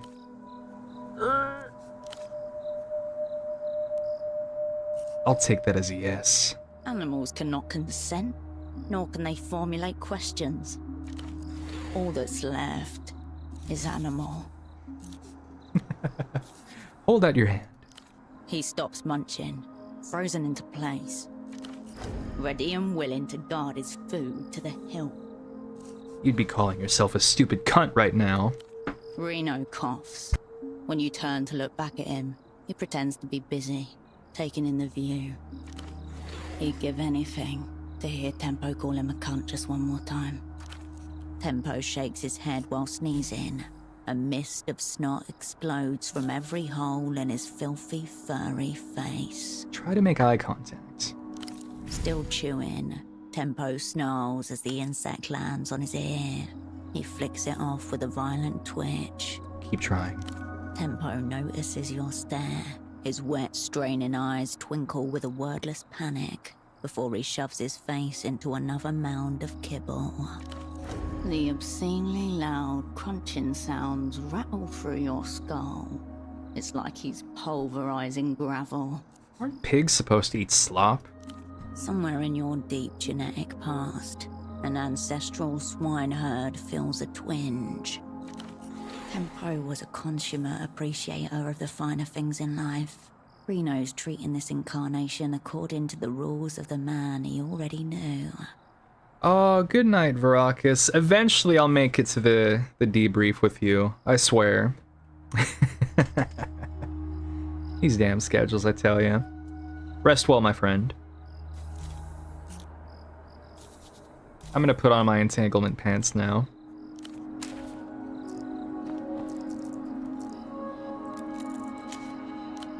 Spiked choker!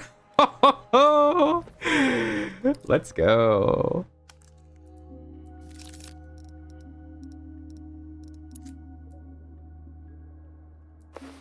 That thing's fucking massive.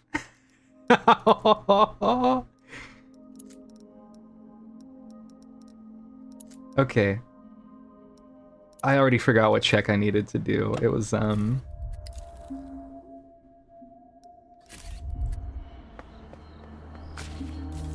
entanglements, right.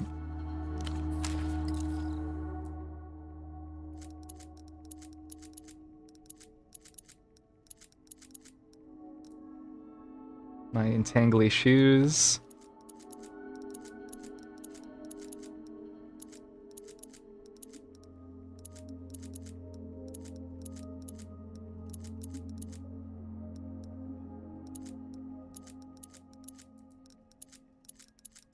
My entangly shirts. And who could forget my entangly cup? This is important. I need to know he's in there.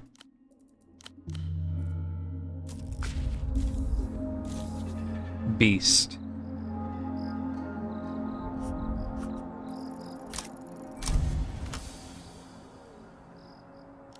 You can sense Tempo, his aura's shape, with all its softness and spikes. There's something in the way. You can't quite reach him. Think of a happy memory of Tempo. Roof of the fogged mirror. First warm night of spring. Watching the square bustle beneath you. People laughing, kids running, vendors pushing their food carts. Fuck, that smells good. I said we should get some shrimp skewers. Nah, watch this. Tempo stands up, cigarette in mouth, and folds a paper airplane from a 5-sol note. It traces a smooth arc down to the shrimp vendor, who laughs and takes aim. Flying shrimp. Delicious. I love this city, sometimes. There, a smoky grin, puffed chest, mismatched eyes, face half illuminated by sodium streetlights. You found him. Tempo? Tempo! Who the fuck is that? What are you up to? Fuck off, whoever you are. Fucking bust this signal, cunts. Get out! As Yana boots you from her psyche, you know the truth. There's only one Tempo del Sur in this world, and it's her. Good shit. In the cage, the beast rolls over to itch its back on the ground. He's staring at the sky, like it's his first time seeing it. Very good. Very good. Okay, back to my regular pose now.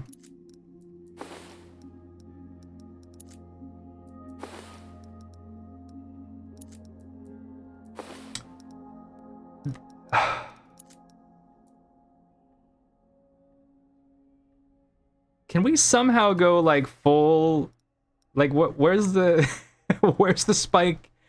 I mean, hold on. Let's.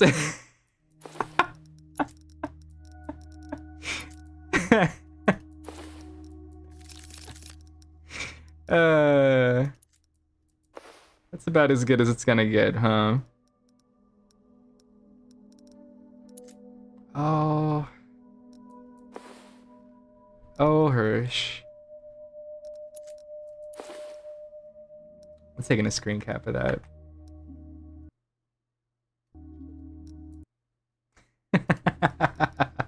Hey, hi, Wolfie.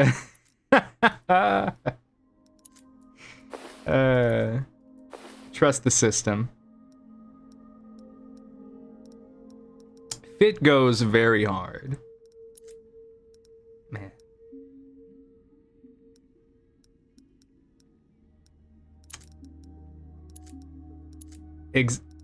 Billy, dead on. Hashtag malnourished woman. Not actually. Note. Do not be malnourished. Eats, but fictionally, you can't help but gawk at them from the other side of the glass and go like, wow, what a fucking screw up. And my personalism all out of whack.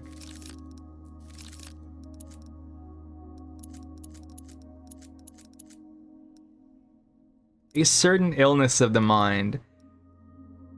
That could be like the title of my memoir.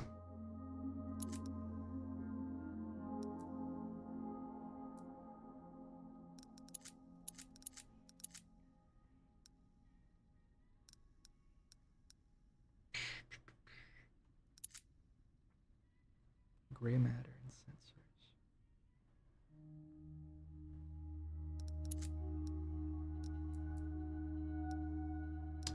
Personalism is pretty low there with this outfit. But I do like... Yeah! Exact! Shaking your hand, Billy, shaking your hand. What would be my personalism shirt? None of them, probably.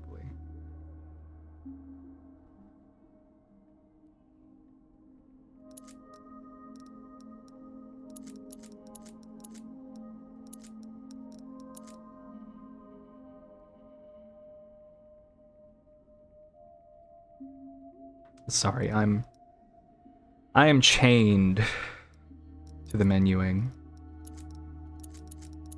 In fact, I don't think I even... Yeah, it's hit by the -2.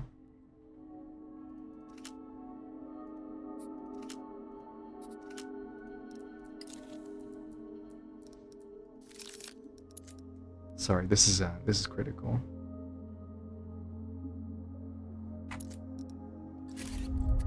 There will be another.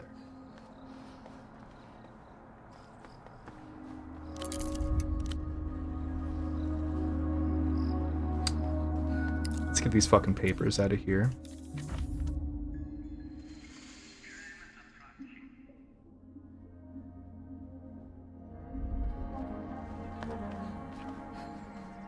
Still haven't slept, but it's fine. I think you can just sleep whenever.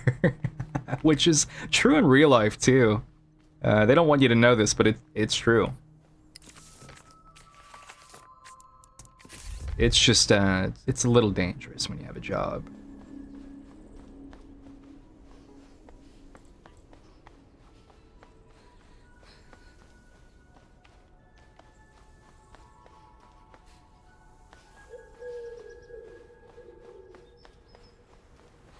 I've napped at work before and I didn't get fired, but that's kind of like, you can't make that a habit because you will get caught and you will get fired. I've never been fired before in my life, but I have been let go, like laid off, along with the whole company. To in and fucking throw in, Hirsch. Here, for V. Thanks, Hirsch. These look legit. Don't lose them. I won't. I definitely won't. She grins. Her face suddenly seems lighter to you, and young again.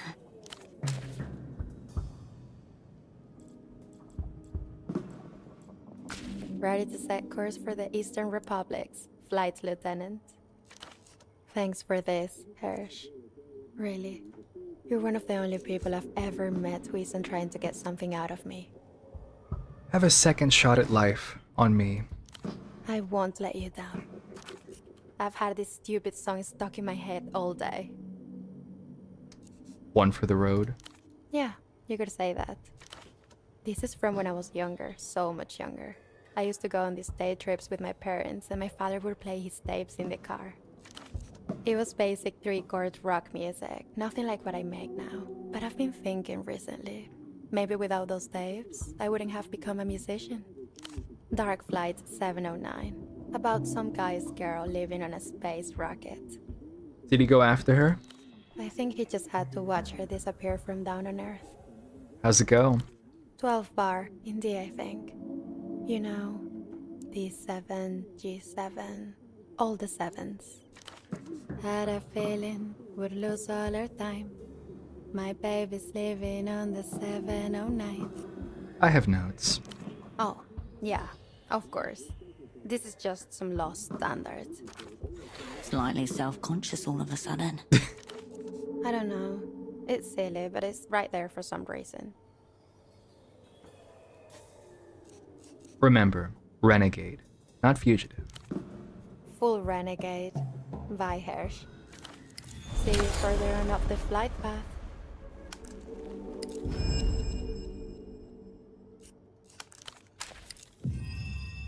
Well, shit.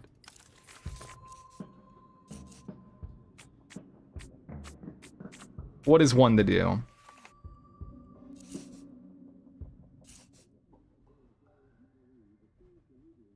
Oh, that's...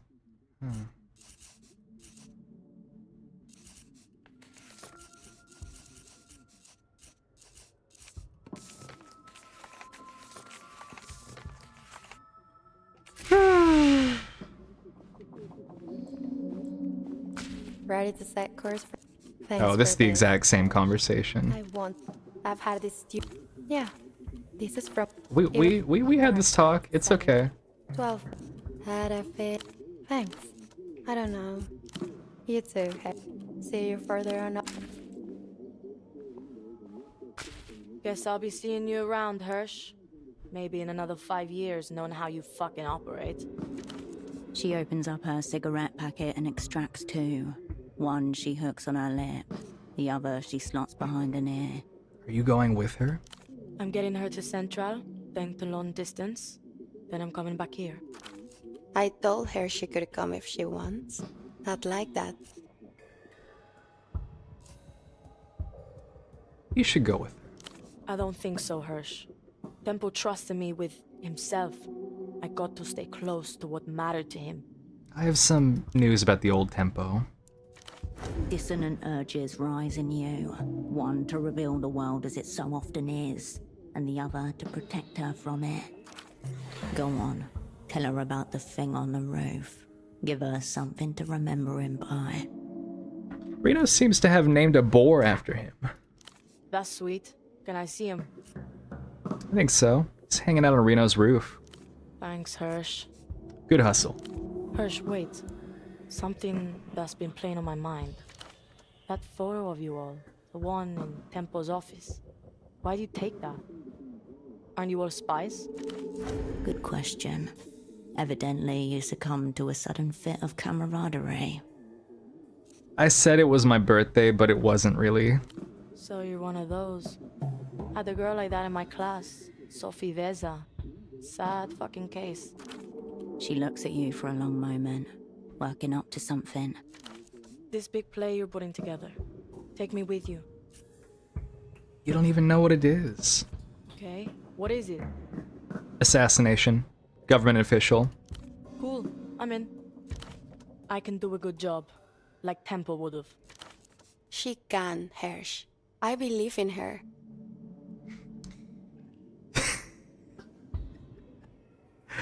I don't know. You're a very unstable teenager. Exactly. Cons will never see me coming. Await further instructions. Operant Yo-Yo. Name is still idiotic, but fuck yes. Awaiting. I'll CV to the station. Then I'm down for whatever, Cascade. The two girls glance at each other, then nod. They're ready. Time to leave them to it.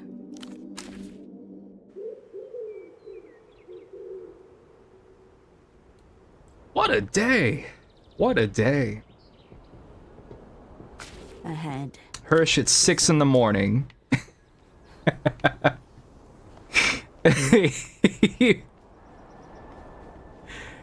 I mean, what do you expect? She's on speed right now.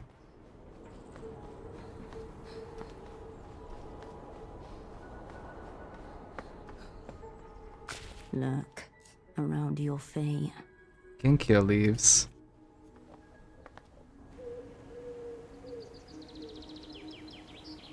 Yesterday there was a curtain of leaves. Now simply a tangle of bare limbs. On the ground, a pool of golden tears. The signal. For the ritual to begin. Soon the Grand Lich and his entourage will make their secret pilgrimage to the war criminal shrine. And the Operant Bureau will rise to meet them. To redeem the failures of your past. Your blood beats a kick drum rhythm behind your ear. Yellow leaves swell about your feet. I need more time. The fallen leaves disagree. The mysterious negotiations deep within the ginkgo's archaic heart have reached their conclusion. This is it. There will be no more time. Pat your pockets. You have two guns, for whatever reason. In no circumstance should you be caught empty-handed.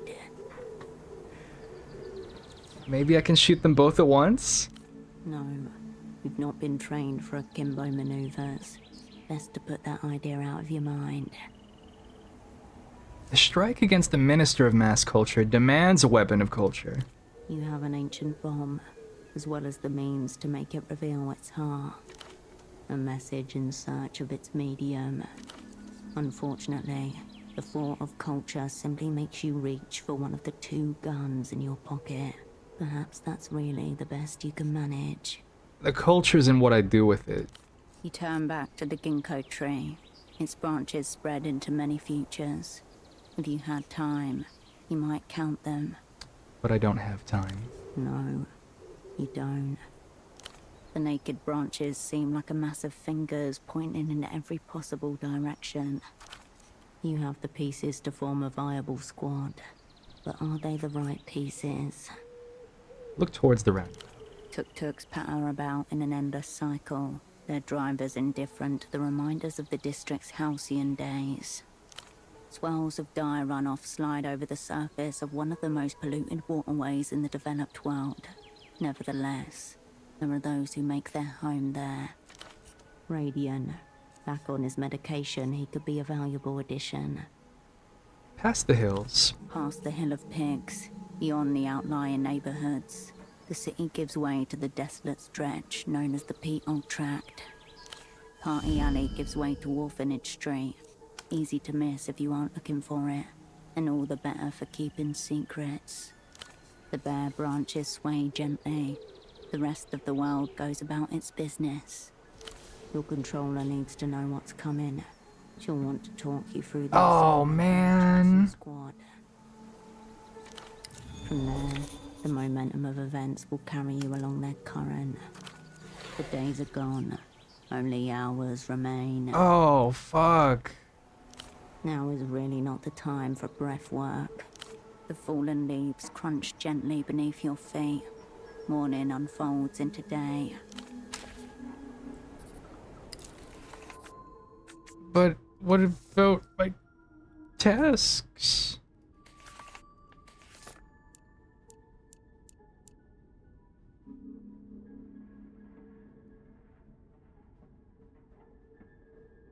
You can call Melita from the magic box. So... So...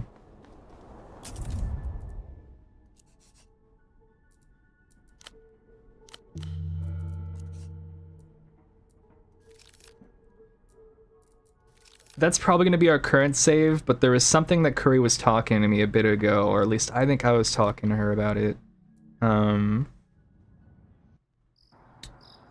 I might have the timing messed up, but I think you're supposed to call Mel before this big thing. I might not have it. I might just have to look this up on my own time, but maybe this will be the trigger if I... So that seemed pretty like, hey buddy, you're heading into the end game. About as clear as it gets.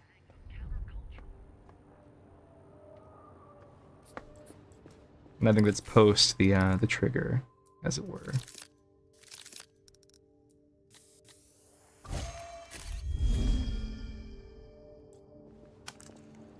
Raw information atomizes itself. Cascade. Go on.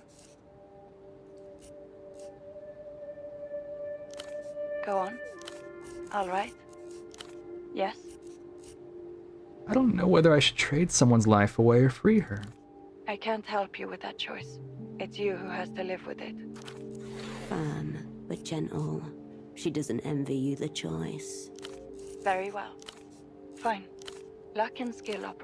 I might have to just look this up on my own time. The bed welcome.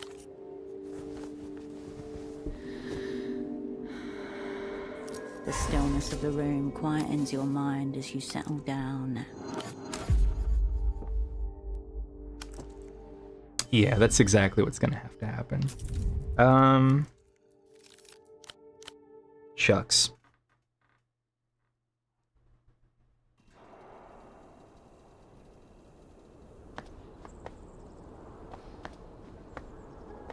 We are going to see what we can do about Ramses and maybe Bagman. But otherwise, hey, next stream is it looks like. Next stream is the end of Zero Parades on Aleski FM. Unless I'm miscalculating, but I don't think I am this time. Just this once. I feel like I could throw up because, yeah. I don't want Herschel to face the music, but she's going to face the music. I just hope that... I hope she can get meaning from it in some way. Before the bullet goes in the back of her head. As it were. Well... Funny that, how, I mean, let's not get ahead of ourselves here. For all we know, this game could shit the bed, right at the finish line, messy-like. Everybody's watching. It's tragic. It's so sad. Maybe it won't. Maybe things will be good. Now, we'll say, listen, a truly unenviable position. And I don't think this game will ever get even like a fraction of the quote-unquote fandom, let alone like big, huge groundswell that Disco got. Oh well. And there's definitely reasons for people to be apprehensive still. But I gotta say, knock on wood, so far, this, in my estimation, has been a tremendous follow-up for what was an exceedingly difficult act to follow in a inordinately fucked up doozy of a situation. But in some ways, they've shown to me that they still got it. There's some people in there who ain't given up just yet. So, you know, I've seen some other games thrown around, some released, some not, that are living in Disco's shadow, trying to do Disco's thing. I might play some of them at some point. I'm probably not going to stream them. No offense to There's one where it's like Dungeons and Dragons. I've had it strongly recommended. I've been told it's good. I don't really care, honestly. It looks kind of lame. It's escaping me at the moment. Who knows? Maybe I'll fall in love with that one. But I've been loving my time with this, and I'm gonna be sad to see it go. I'm gonna be sad to see Herschel go. I'm gonna be even sadder to see Herschel die. I just hope she dies well. But we'll get there when we get there. And again, I've heard this game ends really well, so I'm trying not to. I'm just gonna go in clear eyes as much as I can. Let's see who to raid. Well, it looks like we've got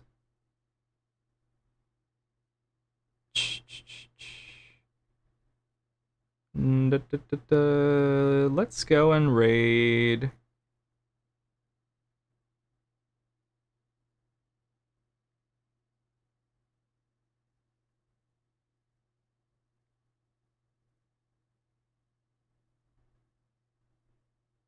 Let's